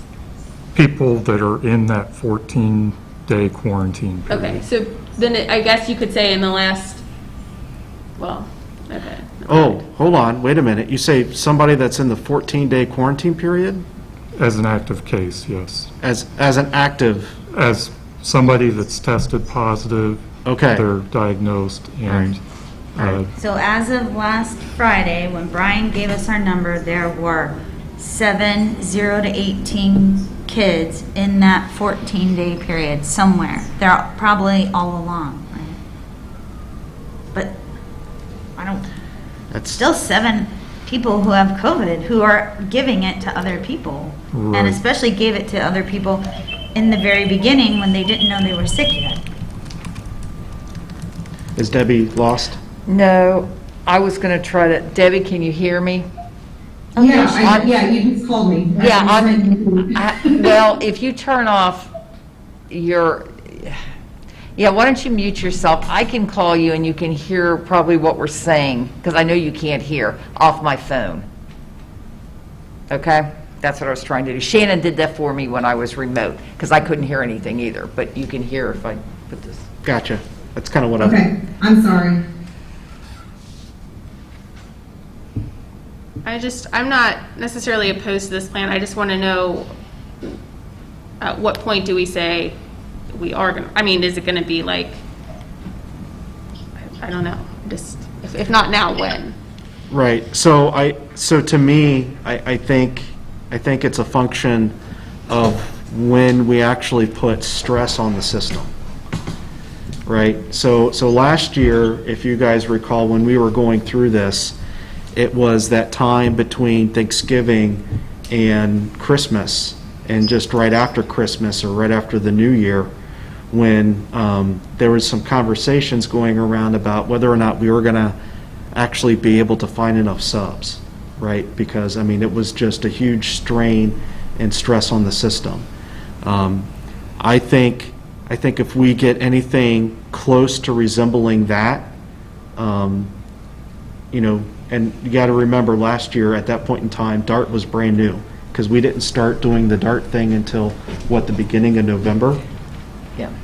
So, so now that, we're enmeshed into this data analysis, and, we're constantly looking at this, and I think we have a pretty good idea on what stress in the system, and Mary could speak to that better than I can, but that's kind of what I see in my mind is, if what would happen, or if there is a spike that affects our effectiveness at performing our function, which is education, then I think we need to talk about it, and I think we need to look at it. But as we sit here today at the beginning of the year, I am going to lean on our public health guidance that we get from the Ohio Department of Health, the Hamilton County Board of Health, and the Norwood Health Department, and saying this is what public health experts are telling us that we're partnered with, and that's that we strongly recommend. And again, we set the tone. Now, if those of you on this team disagree with me, I understand that and I respect it. But that's kind of how I feel. Mary, do you want to talk about what stress on the education system might look like? Yes, I don't see numbers going down as we go through the year. I truly believe by the time we get late October, November, we will be mandatory masks, because that's when the spike occurred last year, which is, you are looking at past history. It may not play out this way, but I would assume it would.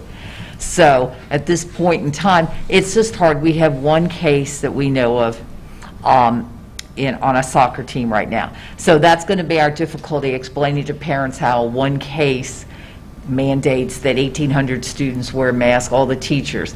Now, I think once the cases start to increase and parents get the letters on a daily basis, this school, that school, and suddenly you see, I think it's more realistic and parents will be much more cooperative, because we can say, look what's happening. It's definitely spreading. We need to put the mask on. It's a little harder message at the moment right now, just because there's, and I do watch the news, and, you think, okay, we know it's bad in Florida, we know it's bad in Texas, but then it's hard, but the parents say, but it's not that bad here.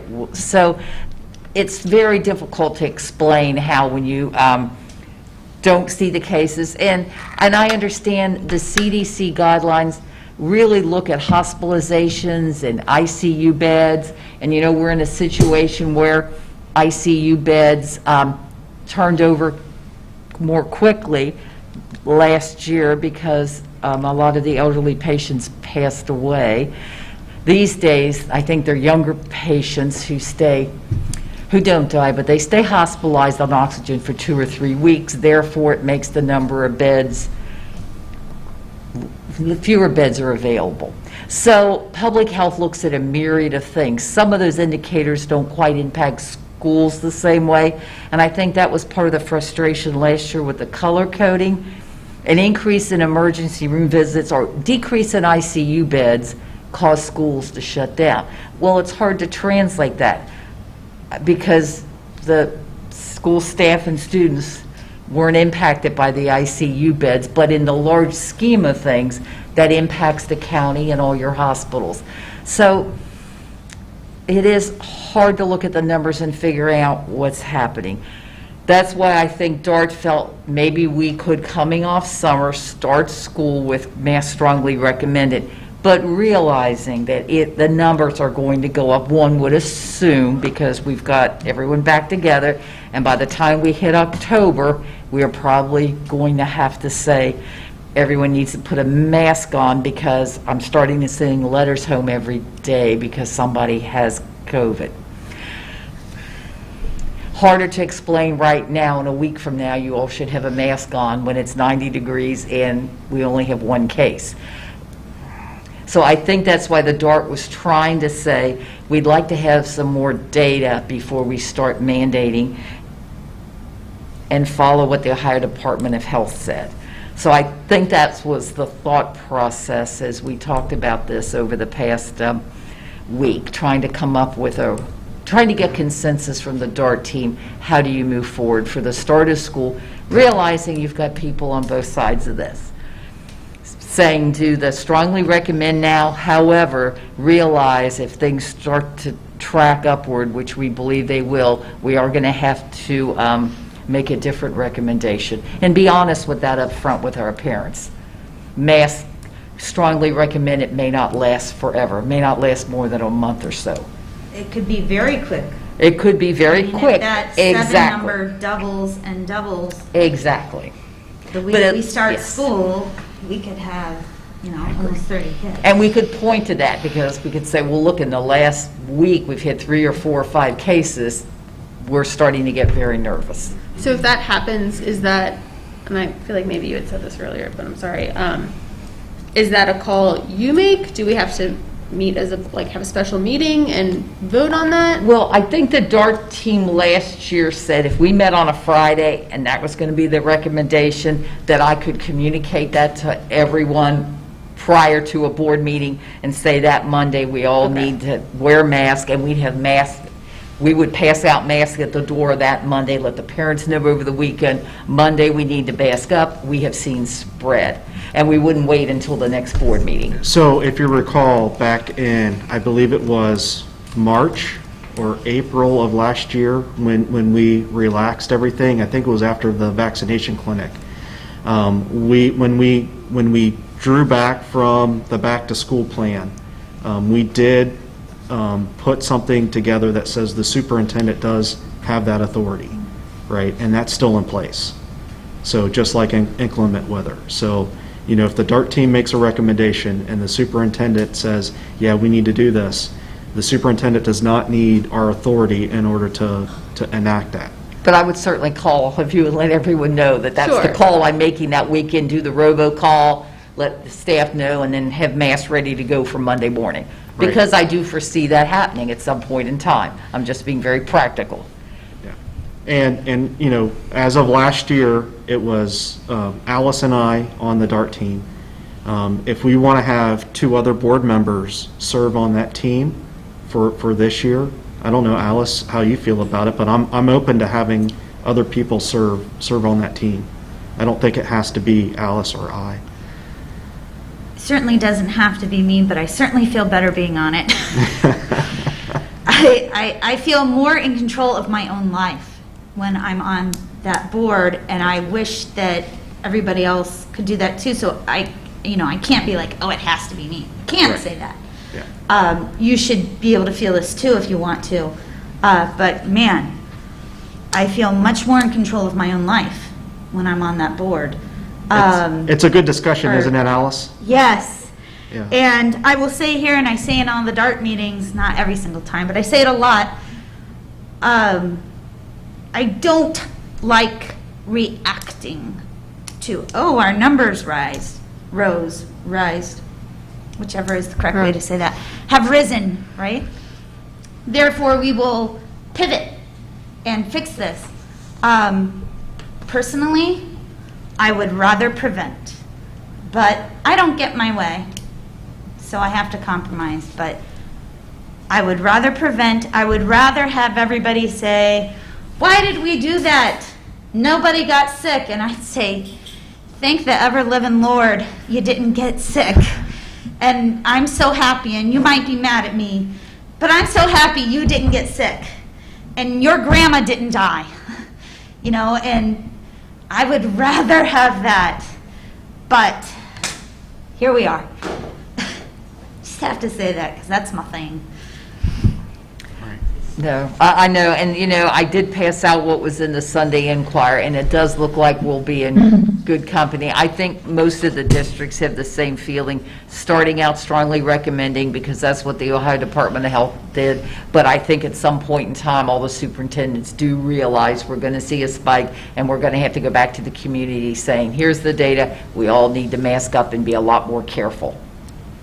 It's just terrible that we can't do that now,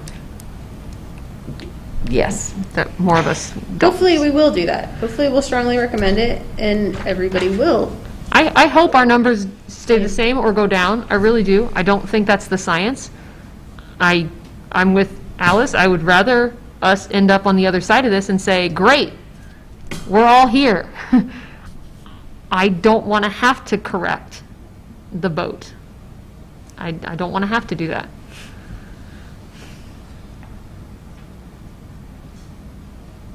All right, any other discussion on the presentation that was given?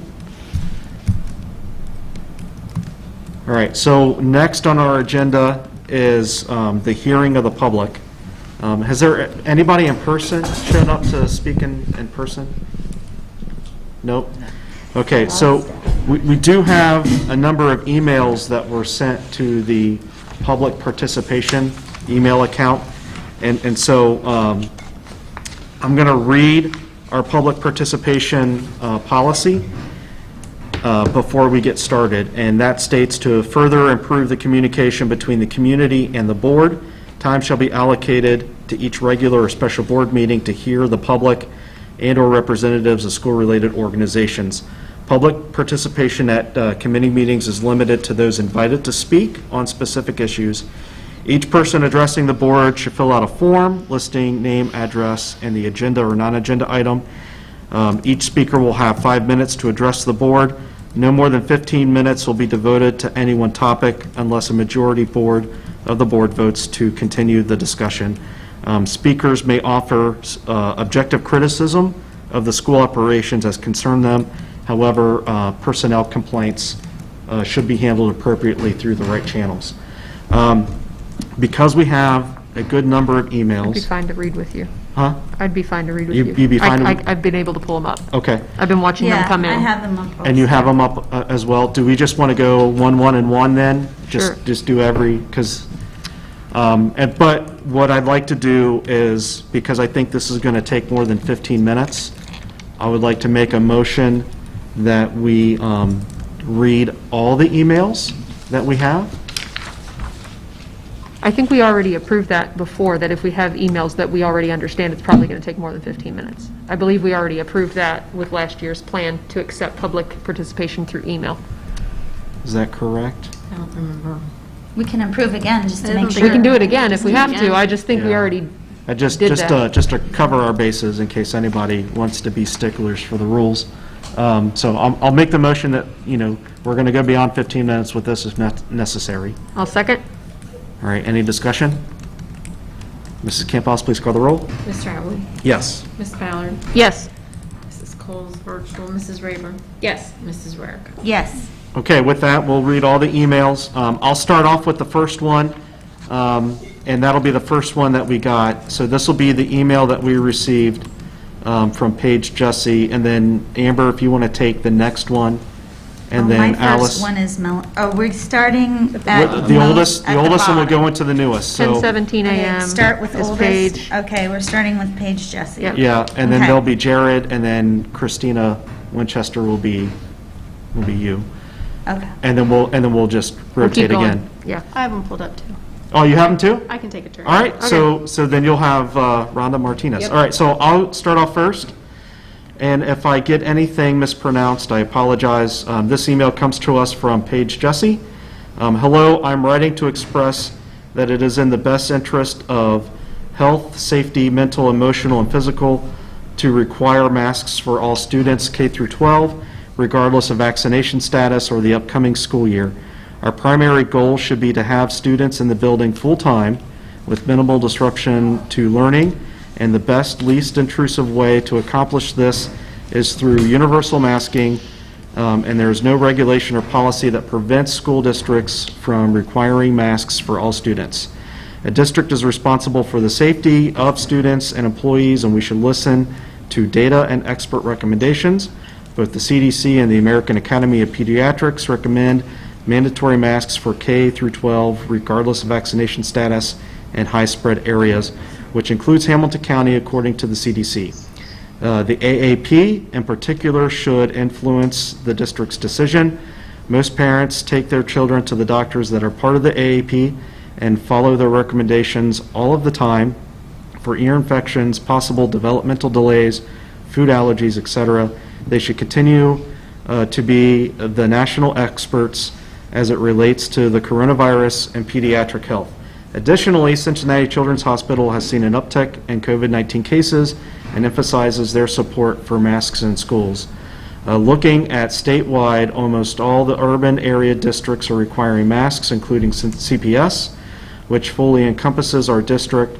All local universities are now requiring masks as well.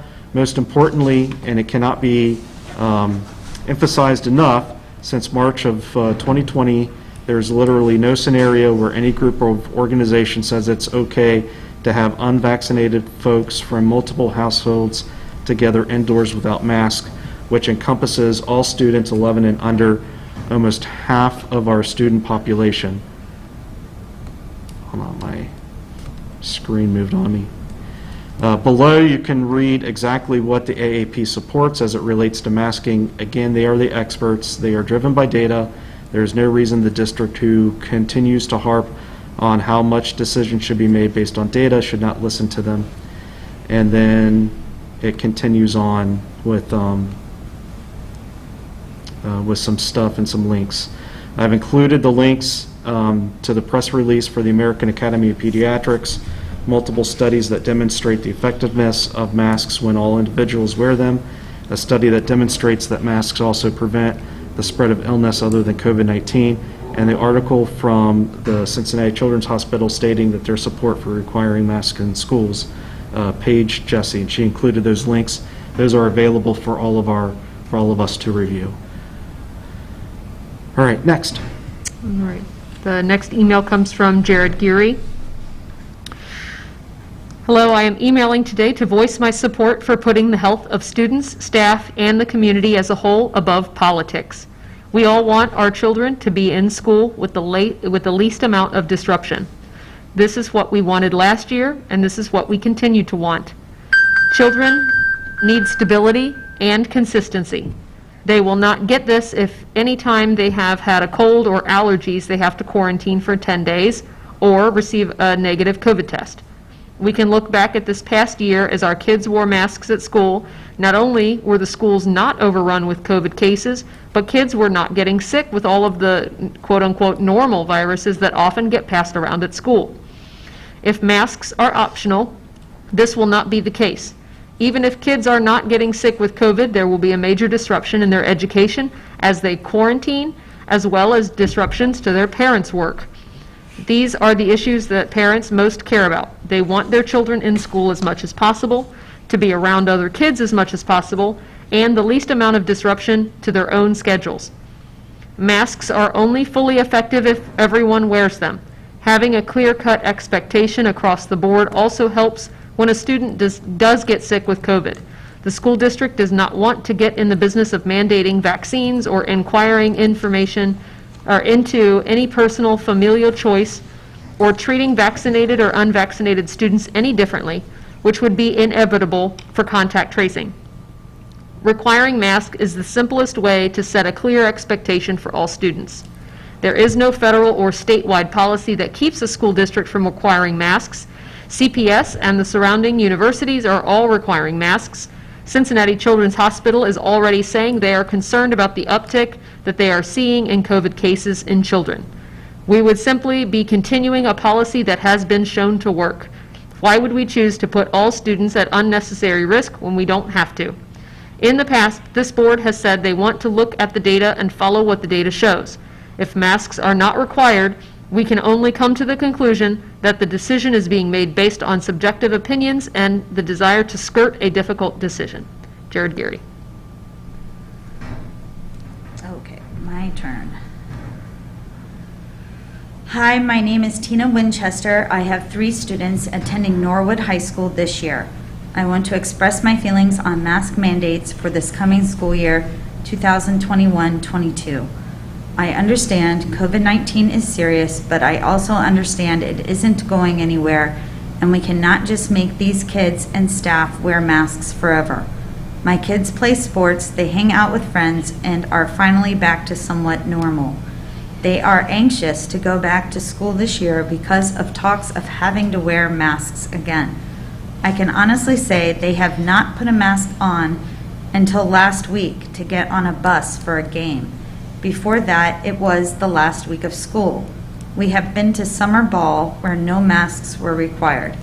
More than one location, back to showing sportsmanship after games. We have been to Reds games with thousands of people and wasn't required to wear a mask.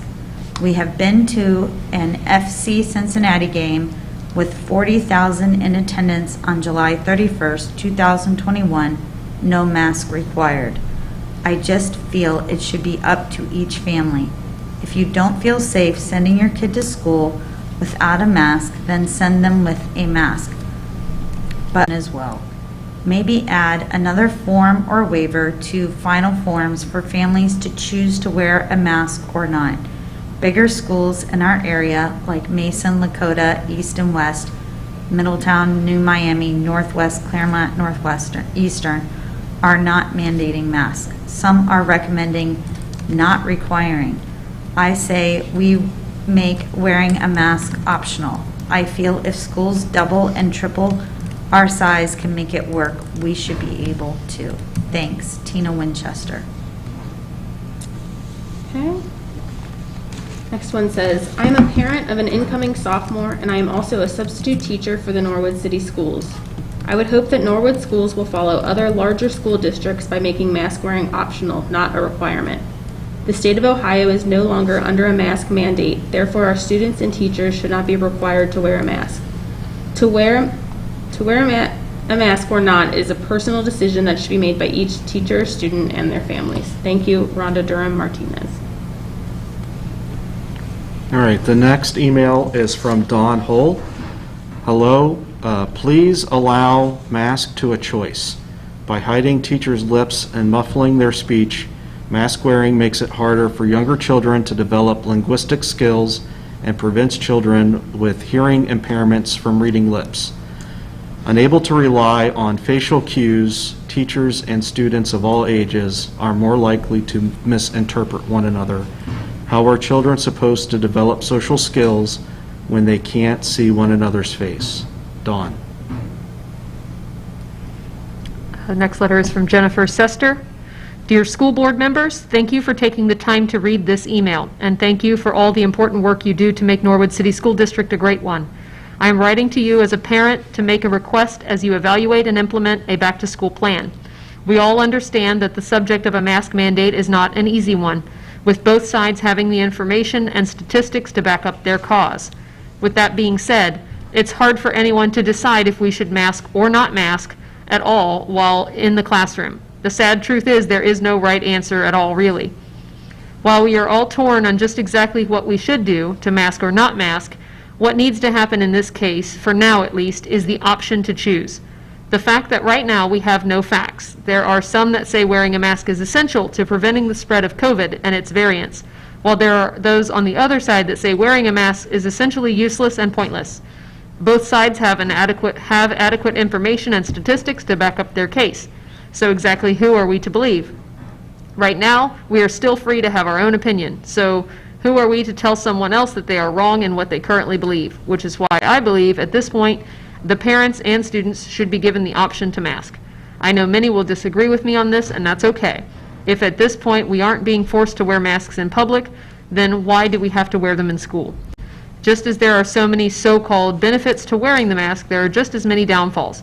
Children and students and most adults hate wearing the masks, which will make them less likely to want to participate or show up to anything requiring them to wear one, which even means attending school.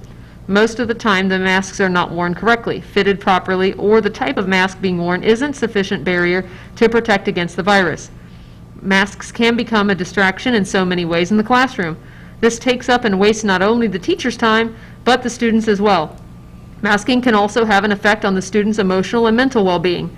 Imagine being a new preschooler and everyone looking the same and not being able to recognize your new teachers and friends because you can never see their face. Pretty scary if you ask me.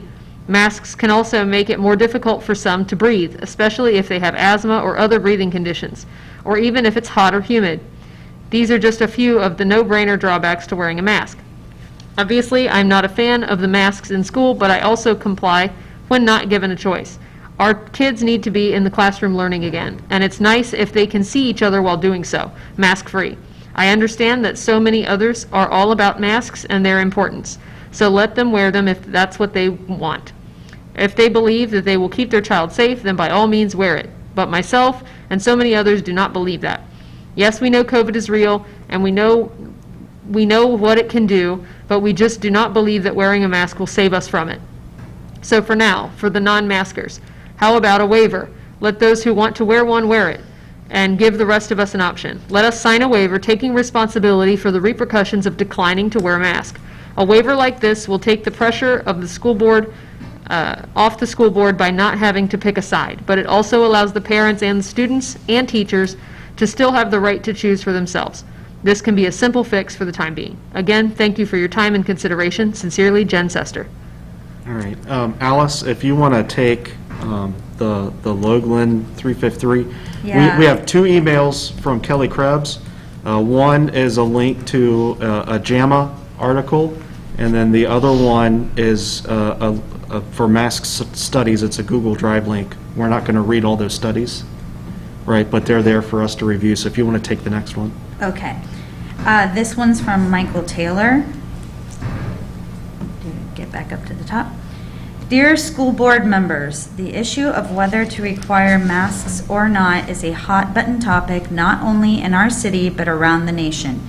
It has turned friends against friends and even family against family for not having the right opinion. No matter the decision, there will be someone that doesn't agree. It is not an easy decision to make, but it is one that must be made to do what is best for our children. Not only do we have to consider the masks and their effectiveness against the virus, but also how the masks relate to our children's education, social skills, and mental health. Being involved in sports in Norwood at the youth level, I have heard what a lot of parents are saying. The overwhelming majority of this demographic thinks the kids should not wear a mask and that it should be a choice that the parent guardian gets to make for their own child. Some have even said if there is a mask mandate that their child does not want to go to school. The parents are not idiots. They are not uninformed. They listen to experts. Not even all experts agree with each other. They see the studies that say the cloth mask that everyone has been wearing has a 20% effectiveness rate or an 80% ineffectiveness rate, depending on how you want to view it. So in closing, at this point in time, I feel the parents should have the say to whether or not their children wear masks to school. As seen in the last year and a half, the information is always changing, and this is something that can be revisited if new information is released. Thank you for your time, Michael Taylor. All right, and Kate sent a duplicate email, so if you just want to read one of those two. Okay. Hello, Superintendent Ronan and board members. I am no stranger to all of you, as we've had many back and forth emails with each other, so my stance on masks or no masks is known by now. So I'd like to take this time to simply say, let it be a choice. Rather than picking one side or the other, each mom, dad, or guardian should have their own choice to decide what is best for their child or children. Because we know what's best for our children. That's part of our job as parents, not your job as educational administrators. Let us choose. Sincerely, Katie Alexander. All right, the next email is from Erica Ballantyne. Good evening. I am writing to express my desire for masks to be worn at school. Scientific data supports mask wearing, and I would hope that Norwood City Schools will do whatever it takes to protect the students, no matter what. Yes, people will complain, but I would rather have them complain about wearing a mask versus later complaining about school shutting down or, God forbid, children dying. We are still in a pandemic. Let's behave like it. This shouldn't be a choice. Medicine and science trump opinion. Thank you all for what you do for our teachers, students, and families.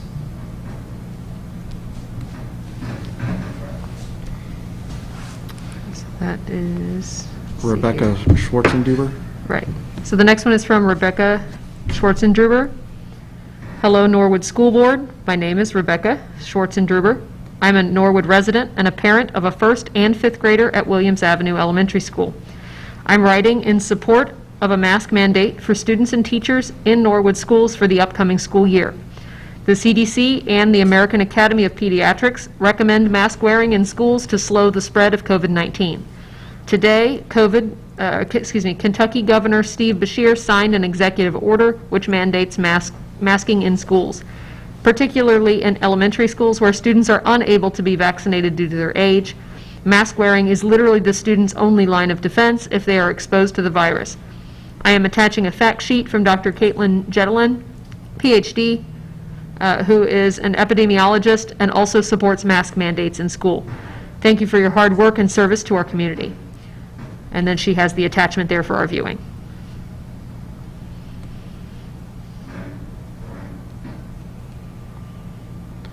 All right. No. Okay, I will have Kate Hand. Dear Norwood City School decision makers, we are writing to strongly urge Norwood schools to require universal indoor masking for students this coming year as per the latest CDC, AAP, and Cincinnati Children's Hospital guidance. Given the outbreak of the highly transmissible Delta variant, outdoor masking in schools would also be prudent as well. Just one infected child could spread the virus to an entire class, especially in elementary schools where no children are yet vaccinated. We want desperately for our children to return to their classroom setting. They have missed so much in social development over the last year and a half, and we love our Sharpsburg teachers and staff. But until all school-aged children have the opportunity to be vaccinated against COVID-19, we need to continue to do everything we can to protect them. We know that even vaccinated individuals can get and spread COVID-19, and while they will be well protected against getting seriously ill, they still may transmit the virus, particularly to those who are unvaccinated.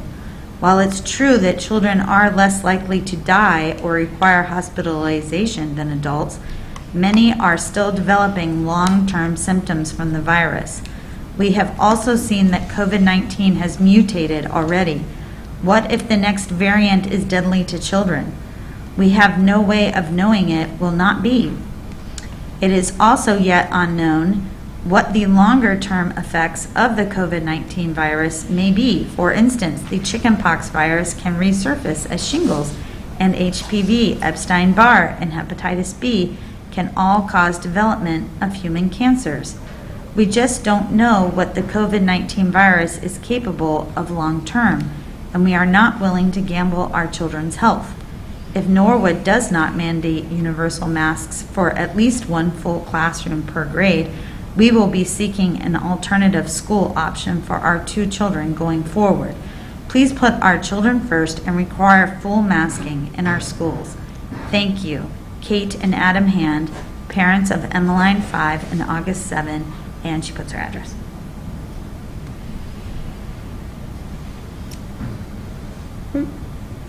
This is from Anna Broad. To whom it may concern, I have 3 young children starting school this fall. One of them, Margot Broad, is 4 years old. She is medically fragile. During periods of illness, her body struggles to maintain metabolic control, and she very easily and quickly can land herself in the hospital with severe hypoglycemia. Margot also has some developmental delays. Due to COVID, she has never had the pleasure of attending school in person. Her doctors believe, and I agree, that attending school in person this fall is paramount to her development. There are many kids like Margot in our district who have unique health risks and a deep need for social interaction with peers. Please do not alienate us from school this year by failing to offer the most basic level of protection. Students need to be masked. Multiple national and local authorities on the health of children have agreed. There is no denying the science.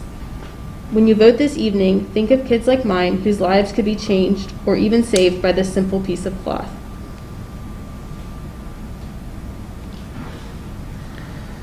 All right, I'll have the next one. And Amber, can you correct me? Is it Mize or Mies? Mice. Mize? Okay.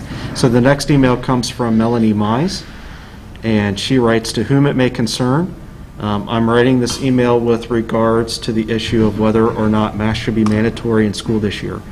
My husband and I respectfully request that you mandate masks. The benefit to our children, staff, families, and community as a whole far outweighs the relative annoyance of wearing a mask. The majority of our children are not able to be vaccinated, and even if they were, it is my understanding that there is no way to definitively know who is vaccinated and who is not. Even those who are vaccinated can still contract and shred COVID-19, including this more dangerous Delta variant. Our school district is here to provide necessary education to our children, to prepare them to be successful and useful members of society. Part of that is learning how to interact with and care for others, including the most vulnerable in their communities. Studies have shown that caring for and accommodating those most vulnerable is extremely beneficial to everyone, whereas separating our population results in unequal treatment and measurable harm. It is why we have the ADA. It's why we have the Brown versus Board of Education. Please do not separate our students into ones who opt to mask and the ones who don't, or into the ones who are willing to take a chance of contracting COVID-19 at school and the ones who can't afford to take the risk and therefore cannot return to school at all. Our district should lead our students in caring for each other and keeping each other safe. There are students at our schools who will be severely affected, even die if they contract COVID-19. Please mandate masks for all staff and students, regardless of vaccination status, for the 21-22 school year. Thank you, Melanie Mize. All right. And lastly, we have an email from Samantha Brown. I personally find it sad that as a society, we sit in a room and state, paraphrased, we need kids to get sick before we can mandate masks, unquote. Last year, with a mask mandate, there were a large number of positive cases in our district. It could have been worse. The district is responsible for the safety of our students.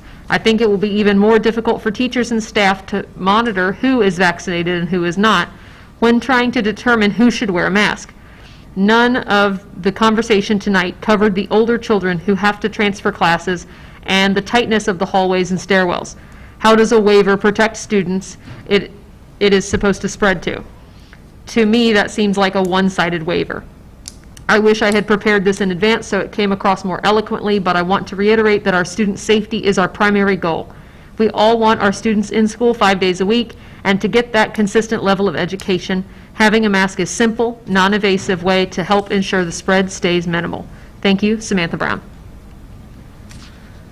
All right, and with that, that concludes the public comment portion of the meeting.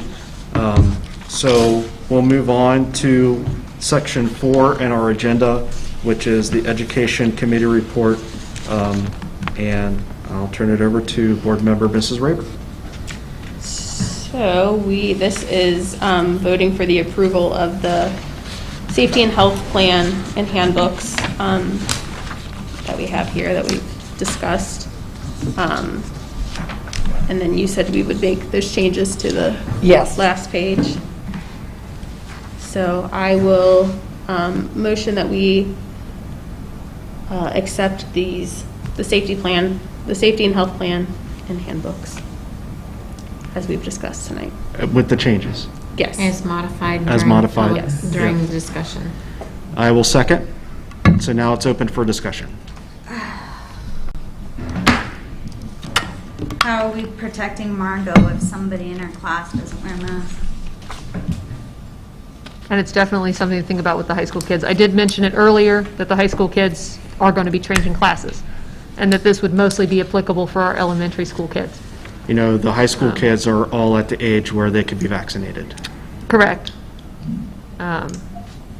If medically possible, right? We might have ones that can't. I mean, I have an adult friend who lives here in Norwood who can't be vaccinated. Oh, and I have another adult friend who lives here in Norwood who got vaccinated, and she's very medically fragile. And since she's very medically fragile, she gets tests all the time, and they tested for the antibodies. Her body did not make the antibodies. So she got the vaccination, and nothing happened for her. So I'm just saying we could have kids like that, and we definitely have Margot.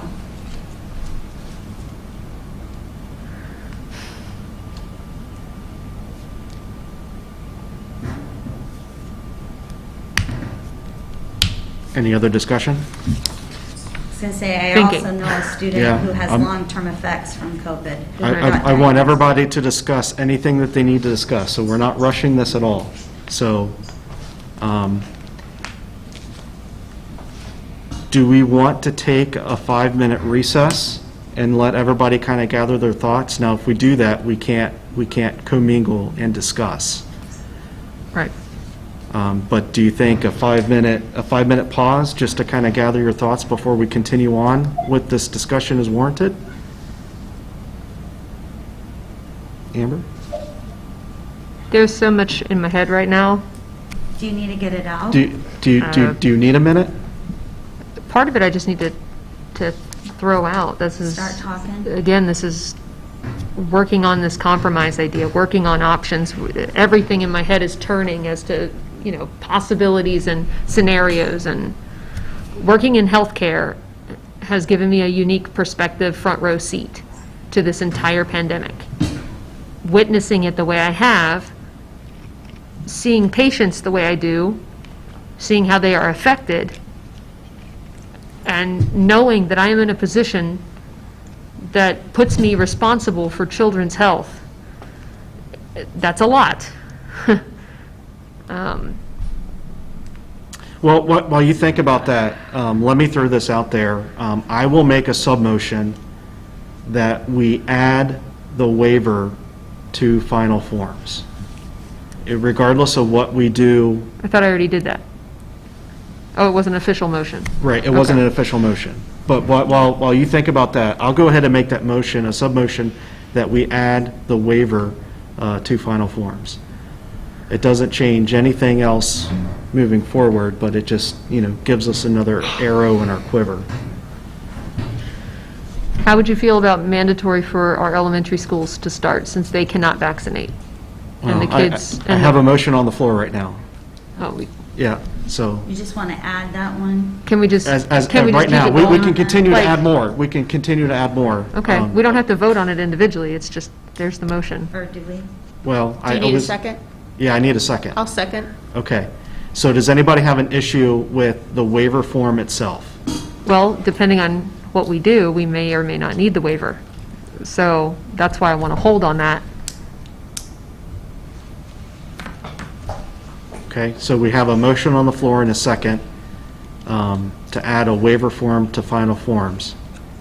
So So you may even want to if hold we- depending on what we do. Change other things, I guess it wouldn't hurt to have the waiver on the forms, and then if we don't need it later, we can just You just not pull it do out, it, and right. just pull it out again. Yeah. So Sure. this is just saying we're okay with putting, for now, putting this waiver on there. I'm just kind of giving you more time. So the waiver is for, The waiver is for people to not mask, which is why I'm like, if we haven't decided whether or not we want kids to mask, we may not need the waiver, so.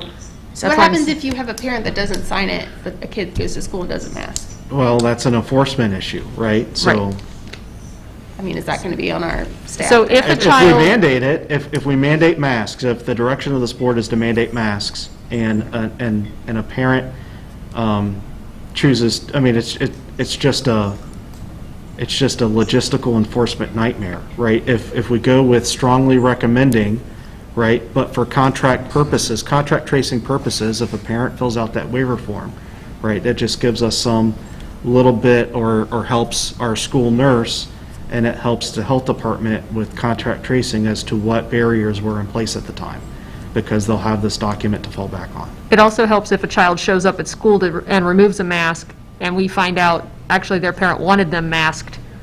We have a form that says you are allowed to or not allowed to. So if a child shows up and just starts taking Oh, off it their could mask go the without other way, their too. parent agreeing to that, Right.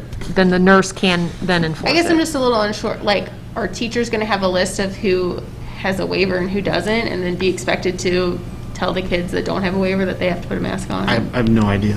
sounds- That would be an enforcement, day-to-day operations part I of feel this. like it would only be really useful for the school nurse. I agree. I I mean, think for I just contract wouldn't, tracing. I honestly wouldn't want to put that expectation on our teachers to have to know Right. who is allowed to not wear a mask. I think and who this is more isn't. for contract, in my mind, I see this more as a contact tracing document than anything else. So what happened last year was when they were contact tracing, the nurse had a conversation with the classroom teacher to ask if they had a mask on. Right. Right. So the teacher would know if the kid had been masked or not, and then the nurse would know if they had permission or not necessarily, but they'd be able to contact trace with that information and would be able to maintain it. I just don't really see the importance of knowing if parents are allowing it or not, because it just matters whether they had it on or not. 'Cause Brandon, because I can hear you the best, can you tell me the purpose of the waiver? That's actually being discussed right now. What is the purpose of the waiver? In my mind's eye, I see the waiver as a contract tracing tool. It could be viewed in other ways as well, but that's just kind of how I see it. So are you saying if a parent were to sign a waiver, then they wouldn't get a call if their kid came in contact with somebody with COVID? Is that what you're saying? No, I think it just helps the school nurse and the health department determine whether or not a quarantine procedure would need to go into effect, because they have this document as just part of their paper trail of information.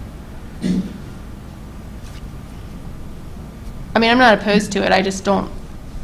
There's different I think guidance. what's important is just going to be whether or not they were wearing a mask that day, that time, and I think whether or not a parent has signed that doesn't necessarily mean that the kid was wearing a mask or not wearing a mask. But I'm not opposed to it, I just think you would still need more information, even with a waiver signed. I think it would allow the opportunity for the parent to clearly understand the quarantine procedures, that if your child, if you agree to this, and we say that this is what we're going to do, it would clearly state, if you are choosing to send your child to school unmasked, this is the quarantine procedure that will be followed. These are the circumstances in which, if they get in contact, if they are at a sporting event, blah, blah, blah, they will no longer be allowed to participate in those things during that quarantine period. Are you acknowledging this, yes or no? We are getting the permission from the parent saying, yes, I clearly understand that because my child is going unmasked, we will be required to follow this guideline from the CDC on our quarantine procedure. So they can't then come back and complain down the road and say, well, I didn't know that my kid couldn't play sports because they were in quarantine that day. Well, here it's on the form that you signed. I mean, fair enough, but if they don't sign it, and their 15-year-old kid goes to school and takes his mask off and isn't wearing it, whether they signed it or not, they still have to do those things. I think it would be a form for every parent. It would be I declined my student to wear masks, or I would like my child to remain wearing masks. Right, but even if they check that, that doesn't mean they're going to wear it. But they are acknowledging that they understand if my child is going without a mask, this is the procedure that will be followed for quarantining. So that way, if you do have a kid who comes to school, takes their mask off, the nurse can then say, you read the form, your kid was found that day to be exposed and they weren't wearing a mask. This is the procedure that will be followed. I guess I just don't understand the point of checking. It's just like any my kid is permission wearing a slip. mask or my kid isn't wearing a mask. We should just give that to everybody to say, this is what it's going to be like. I think- FYI, this is me signing that I acknowledge it. I don't think it matters to check whether your kid is or isn't going to be wearing a mask, because that could even change. What I'd if a like the couple weeks in, opportunity they for decided they parents want their to kid start wearing a acknowledge the procedure. Right, I understand that, but I That's don't all I really see wanted the to do. importance of saying my kid is going to wear a mask or my kid isn't going to wear a mask. Because the procedure is the same either way, whether you're planning on your kid wearing a mask or not. Then I'm okay with that as long as we make it an acknowledgement. If your child comes to school without a mask, this is what, that will happen. I just think if you're Acknowledge saying it. yes or no, that could change throughout the year. Right. Maybe at the beginning you want them to wear it, maybe later on you don't. I can see that. Maybe instead of a waiver, maybe it's just a specific document in final forms. It's more like a memorandum of understanding. Yeah, Yeah. I like that. Just acknowledging that that's what. Right, Yeah, like this, I'm fine this with is, that. this is our process. This is how contract tracing works Yes. currently. I mean, that could change, right? But, you know, just instead of calling it a waiver, maybe call it a memorandum of understanding. Yes. And something that everybody, if they enroll in the district, Has to sign it. has to sign it or acknowledge that, yes, I see this. You know, because, you know, we'll have these documents that we'll approve tonight, right? But, you know, not everybody may read them. Right, everybody will have access to them, but who will actually go through and read them? But in order to enroll your student in the district, right, or you actually have to go through and complete certain steps. Maybe this is, instead of a waiver, you know, Yeah. calling it a memorandum of understanding would be a better. Mary, does that make sense to you? We will put something together, yes. Okay, well, let's, any more discussion on this? So the sub-motion on the floor that has been seconded is to create a memorandum of understanding of what the quarantine procedure is going to Yes. look like, mask versus unmasked.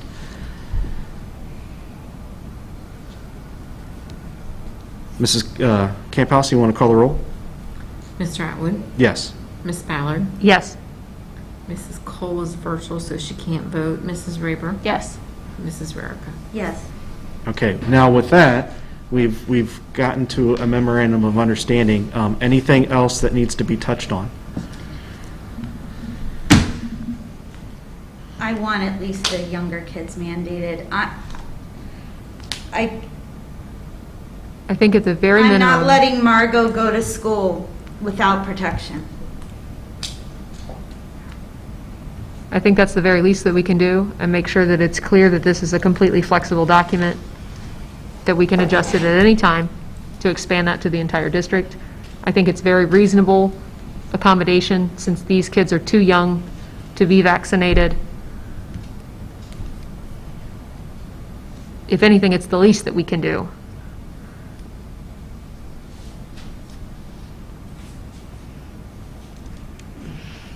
All right, so what's your pleasure? So, well, let's, what grade? So they're still 11 going into 6th grade. Right. So up to K through 6.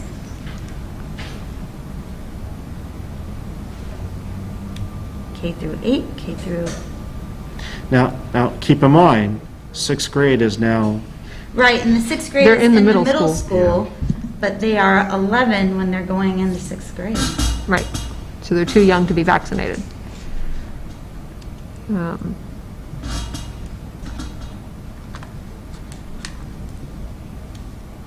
So that one?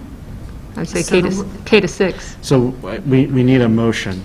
The way I'm reading this motion is to adopt the health and safety plan as written, which is highly recommend to wear masks. So when we vote on this, you're saying yes or no to that. So right now, I think what's going to happen is there's going to be a sub-motion that says that we want to change our recommendation for a certain section of the district. And that may be pre-K through 6. So it's a sub-motion to amend? Sub-motion to, that's what I don't want to put Yeah. words in your guys' mouths. Yes, so but I I'll say think- it. I sub-motion to amend that we mandate masks for pre-K to 6 because those children Don't have the option to don't have the vaccinate. option to vaccinate. Well, I guess I don't have to say all that business. Yeah. Yeah. So the sub-motion is there, I'll second. open for discussion. So I will say that I do not agree with this. I think that if we do something, we do it for the entire district, and I think we should stick with following the public health guidance that we have. So I will be voting no on this. Well, would you like it better if we did it pre-K to 12? You can change it however you want. Motion's on the table. The motion's on the table, but for this one, I'm a no. Margot is unprotected if we let it go as is. And We Margot, also would not Margot has the right to We to also wear a would- mask. We also would not allow peanuts in a classroom, which my children have been in many classrooms, that no peanuts are allowed, where a child could die from peanuts, and you know we have those children in our school. We also do not allow people to smoke around our children.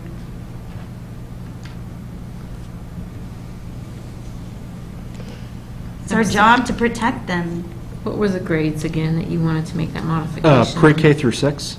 Pre-K through 6. Thank you.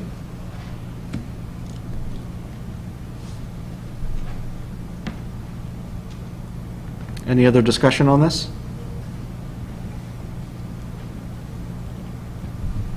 Mrs. Camphouse, please call the roll. Mr. Atwood? No. Ms. Ballard? Yes. Mrs. Cole, can I vote? Mrs. Raber? No. Mrs. Rarica? Yes. So with a 2-2 vote, it does not pass.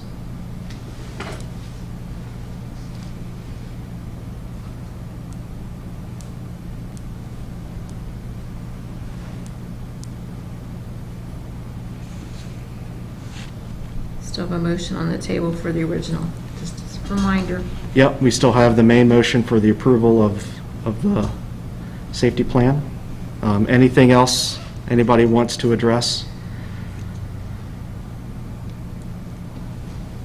If we vote no on this, then what? So if we vote no on this, we're going to be right back at this next Thursday when we'll have 5 board members present in the room. Debbie, I'd like to know your input.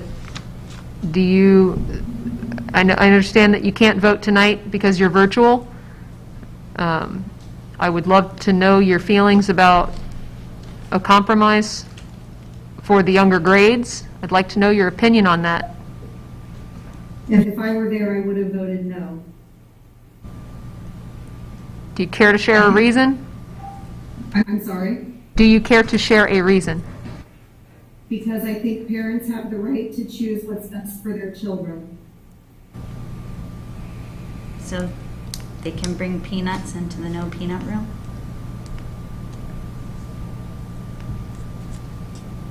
I'd say I would agree with Brandon in that I think it needs to be district-wide. We needed to do the same thing. Do you want to make that motion?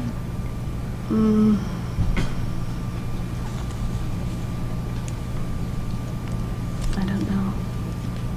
Don't know. Should we take our 5-minute break? Maybe. So do we need a 5-minute recess? Everybody want to think about this for a minute? I mean, this is important stuff that we're discussing, and I don't want to rush through this. So if we need a few minutes to kind of step back and internally reflect, I'm okay with that. I have no problem with that.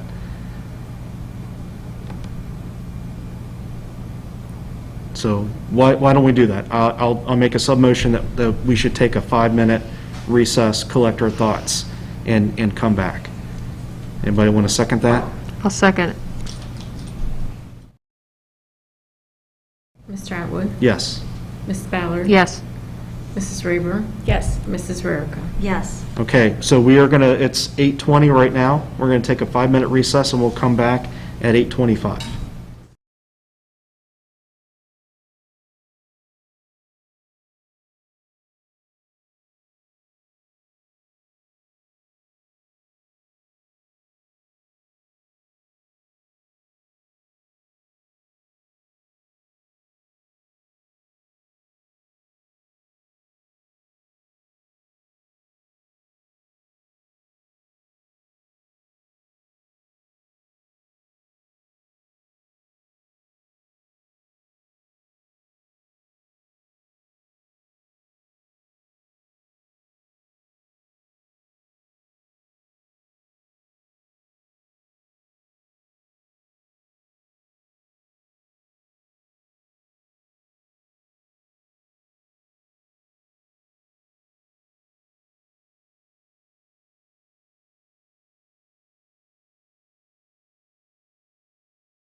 It is 8:26. We're going to come out of recess and back into session. So we have the motion on the table to adopt the safety handbooks as amended. We did approve one sub-motion already to add a memorandum of understanding for the quarantining process to final forms. Is there anything else that we want to touch on? I would like to make another sub-motion. We talked, or I'll just make the motion and we can talk about it after, right? My motion is to make at least one classroom per grade, at least K through. The sixth graders are moving around all the time, or do they stay with one class? They stay in one place. They don't switch classes. Sixth grade's like middle school now, right? So they'll be Yeah, moving all around? there'll be They'll movement. be moving around. But they don't intermingle with other grade levels. That's correct. Right. Okay, well then we'll say at least one classroom per grade, pre-K through 5, that is masked.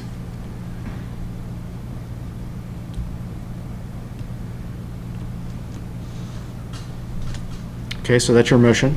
Is there a second? I'll second. All right. So this was brought up earlier, and I said that this was a terrible idea. Well, And the opposite was brought up. how is the opposite? We were saying one room could be unmasked. I'm It's saying the we same have at thing. least Understanding that there one were room two where rooms. everybody is mandated masked. The other room can be mixed. Okay. I'm a no on this one as well, for the same reasons that I stated earlier in this meeting. I mean, I just, it's a logistical nightmare. I mean, it is, it opens up to the social and emotional well-being of the entire grade level. I think this is I thought it was a bad idea before. I think it's a bad idea now.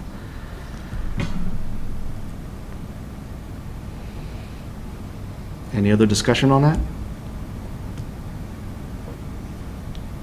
Mrs. Camphouse, please call the roll.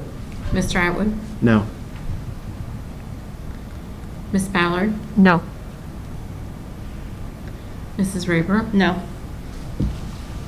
Mrs. Rarica? Yes. All right, with vote that, for my that own sub-motion does not pass. Anything else anybody want to touch on? I'll present a sub-motion. Okay. My sub-motion would be agreeing with federal guidelines. We have to mandate on buses and transportation. That's already required. I would also like to mandate for ingress and egress, as well as for indoor sporting events. And then when the child is in the classroom, socially distant behind their guard space, provided they are not involved in group work at the time in close quarters, that they can, if they so choose, take their masks down. Okay. That way the child has the opportunity to take that down if they wish. But for ingress, egress, transportation, and enclosed sporting events, a mask would be mandated. Is there a second to that motion? I'll second it. All right, so question I have there, and I don't know if anybody here that knows the answer to that, is what is OSHA's stance right now as regards to venues? Sporting events. They're allowed currently. I know they're allowed, but see, Right. last year. We had a cap on how they many had a people could cap on attend. capacity. I have not seen a cap on sizes yet this year. Yeah, this year they haven't decided one. Okay, So until one comes down from OSHA, right now, we don't have a limitation on the amount of parents or students that can attend a sporting event or a pep rally or anything like that. And it's out of doors, you're correct. Out of doors is correct. Indoors, I'm saying if they are, in the gym for a sporting event, volleyball, basketball, that kind of thing, for now, they would need to be masked in that kind of enclosed space. Outdoors, they could still be mask-free. okay. So for football, they could not have their mask on.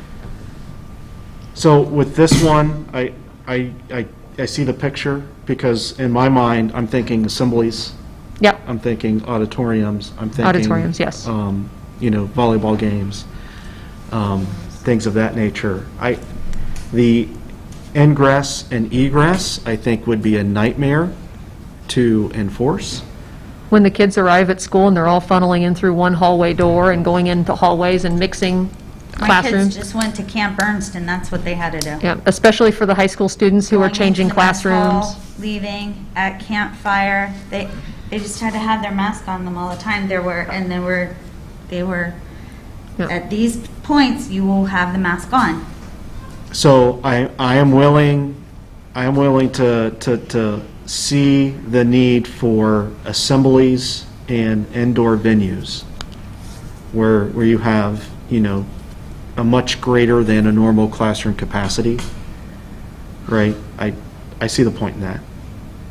But the whole point, even from the federal guidelines, is close quarter proximity. So if you're on a bus and you're sitting on one side of the aisle and the other side of the aisle, that's no farther apart than the highway and the hallway in our high school. Right, So- but when so- you're in the bus, you're sitting for a Right. while. When you're in the hallway, you're passing. Right. People are also standing at their lockers. Yeah. Kids often stand there and talk. Yeah.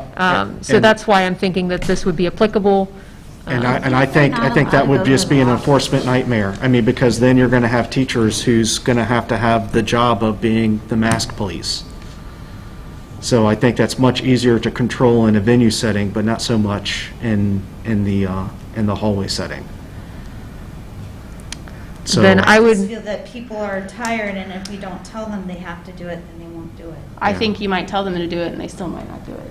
That's, might happen, but I think we'll have a greater number doing it. So if you can amend your sub-motion to just be the indoor venues and assemblies, I would support that. I would also, but I think the ingress and egress would be very hard to monitor. it might be hard to monitor, but what about small group work? I would still require it if you wanted the kids to work together anytime that they might be out from behind their shields or anything like that for small group. I think that part should be up to the teachers. I mean, that would be in classroom, that would be very easy to manage. You could say, okay, it's time for group work, put your masks on and you can be in your group. For anything that might be required, closer contact, sitting, that kind of thing, if they're doing reading group, that kind of thing. Science class, where you might have to sit with a science partner, that might be harder to socially distance in a full classroom, for example. I just think that makes it I think that's complicated, because then you can think of all kinds of different scenarios that we haven't thought of here. I think just making it something simple that, just stick with. If your classroom cannot be the socially assemblies. distant, then you have to wear a mask in that classroom. No, I That can't support that. I feel like we're getting into real Yeah. micromanagement here. Yeah, that's- And we cannot possibly think of every scenario that would fall under that to say yes or no to. I feel like anytime the kids have to be in close quarters and can't be socially distant, that's pretty easy. For each teacher in their own classroom, they know their situation in their room to know if their kids would have to mask up or not. Yeah. Would you be willing to amend your motion To what? to? How many things are you asking me to take out of it? Well, I'm Then it's not asking my for you motion to anymore. keep and just focus on assemblies and indoor venues, Crowded venues. crowded If we say venues. indoor venues, then that's all the classrooms. Technically. Well, I did talk about, where He you was have people specific. that- We're not going to play larger- semantics. Yeah, that's. Yeah. So if we're talking about that, and if that's something that you're considering, it would just be better just to deny this one and start over. Okay. Or just withdraw your motion. I'll withdraw the first one. We'll figure this out. We'll get there, guys. And I'll start on a new piece of paper. Sorry, Julie. Julie. Sorry, Mary. All right, so But I feel like we're getting somewhere. We're working through it. All right, so masks will be mandated for indoor venues.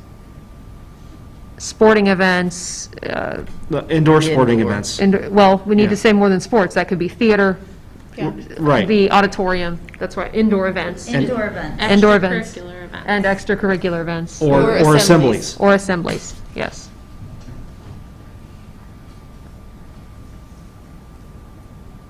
Right. Every time they give out the awards quarterly. Right.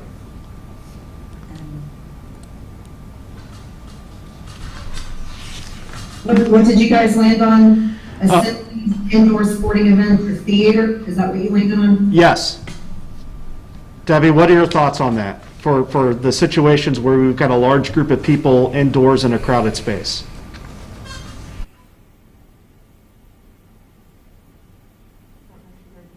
Did you hear? As long as I'm not agreeing, well, I can't agree to anything, I'm not there, but, as long as I'm not agreeing to that being a classroom.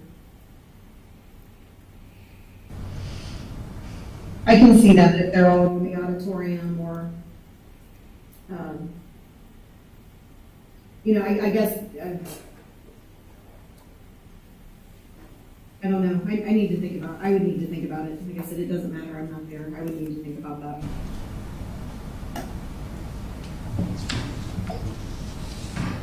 I just wanted to know what you guys were voting on. I have a question, but I'll wait till after we vote on this, because it's not related to the assemblies. All right, so we have a motion on the floor. We No? don't really. We don't. I just jotted down some notes, so if I could get a motion. I on these motion. notes. I motioned that. Mask mandate on indoor venues, indoor sporting events, extracurricular events, and assemblies is what I wrote down. Is that what we Yes. were thinking? Yes. Okay. Anywhere there's going to be a crowded space opportunity for group spread, that makes the most sense. If we have to mandate something, that is the most logical scenario for which we should mandate. Did we put theater and all that? Because extracurricular, does that include band concerts, orchestras? Right. Even though that's a class during the day, it's Right, so they have those concerts, it's all that. all that. Right. Yes. Okay, so do we have a second? I'll second. Any further discussion on that? So this will be in addition to these guidelines and the CDC guidance that we were talking about adding from that first motion that you made. Yes. So this handbook will go out with those modifications added. Yes. Yeah, because it would just, Mary, it would just be another section, Another- right? Yes. And I have room on the last page since I'm taking so much of that out there, Okay. off of there. Okay. Okay. So that the mask mandate policy would go into that last section of the paperwork instead of what's there. Yeah. Okay. Mrs. Camphouse, please call the roll. Mr. Atwood, Yes. Ms. Ballard, Yes. Mrs. Rayburn, Yes. Mrs. Rarica. Yes. All right, with that, that sub-motion passes, and we are now going to mandate masks in large crowded spaces. So indoor sporting events, anything with crowds, right? Venues, assemblies. Anywhere the kids can't be socially distanced, guests can't be socially distanced. And just for the public. That we includes you didn't guys. mean Athletes, OHSA takes care of that, right? Yeah, they'll have their own We're guidance. talking We're talking spectators. crowds, spectators. Right. Yeah. So a school Just so assembly, a the pep public is rally, not a show, confused. and a concert, anything like that. All right, any other thing that we want to touch on with the safety handbook? I was wondering, and this is probably just one of these things that keeps changing with the CDC link here, but I know we had mentioned something where, did I hear correctly that if you were exposed but vaccinated, you wouldn't have to quarantine, but they'd suggest you wearing a mask for the next 2 weeks? Yeah. Mask and self-monitoring. Self-monitoring. Correct. Would that be, Here, I can't move all these cords, but top of the page there. So we're still following the CDC's I'm guidance just for wondering that if that part. would be required of somebody then, or if it's still just, Yes, at that point, we'd be following the CDC's guidance of the contract tracing rule, which that would be what we're having everybody sign and acknowledge. So even, let's say, a vaccinated senior, We would say they have to wear a mask. for the next 2 For the weeks, next 2 they weeks. have to wear a mask then because they got a contract tracing. And they That's- are acknowledging that with the form that we're having everybody sign that says, you know, these are the consequences. If you're choosing to go unmasked, this is what you will end up doing. Okay.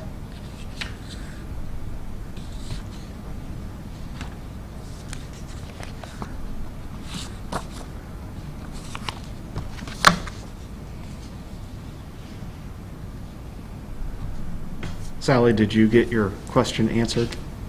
Yeah, this answers it, yeah. Okay.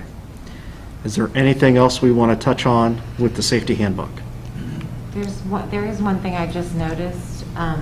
If the board is only strongly recommending on page 3 of the high school, middle school, on the red side where it talks about dismissal, it mentions a required face shield or mask when exiting. I think that's a mistake, but that still remained in there. This is why I wanted to include ingress and egress. I think this wasn't the intention. Do you see it, Mrs. Ronan, on page 3 in the red, under dismissal? Oh, it's over in the red. Well, Yeah. hold on, which one are you, oh, for the high school and middle school? Page 3. It should say highly recommended to wear a face shield and/or mask. It says required. I don't believe that was the intention. You're right, that is an error. We did not catch that one. Right. This is why I said that I wanted to include it, because that would be the most crowded point of the day, is when kids are arriving and leaving the schools.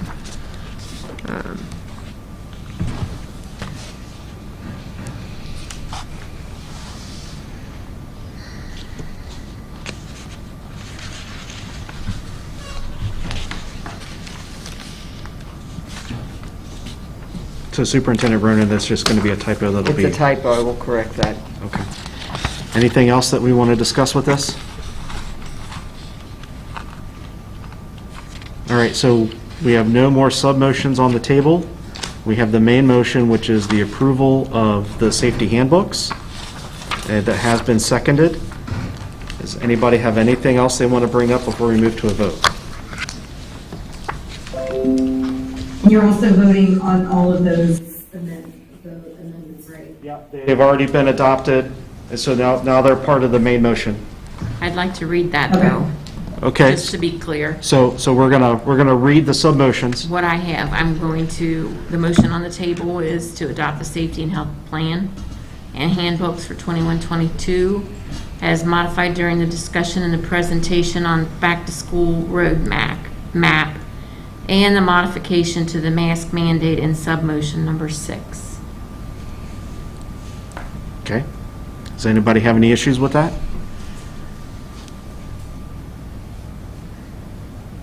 Mrs. Camphouse, please call the roll. Mr. Atwood, Yes. Ms. Ballard, Yes. Mrs. Raber, Yes. Mrs. Rarica. I vote no because I vote for Margot and every student we have like her. Other people might be worried about seeing smiles. Margot worries about dying, and that's more important. All right, with a vote of 3-1, the handbooks have been adopted. Next item on our agenda is adjournment. Can I get a motion to adjourn? Motion? Second? I'll second. Please call the roll. Mr. Atwood, Yes. Ms. Ballard, Yes. Mrs. Raber, Yes. Mrs. Rarica. Yes.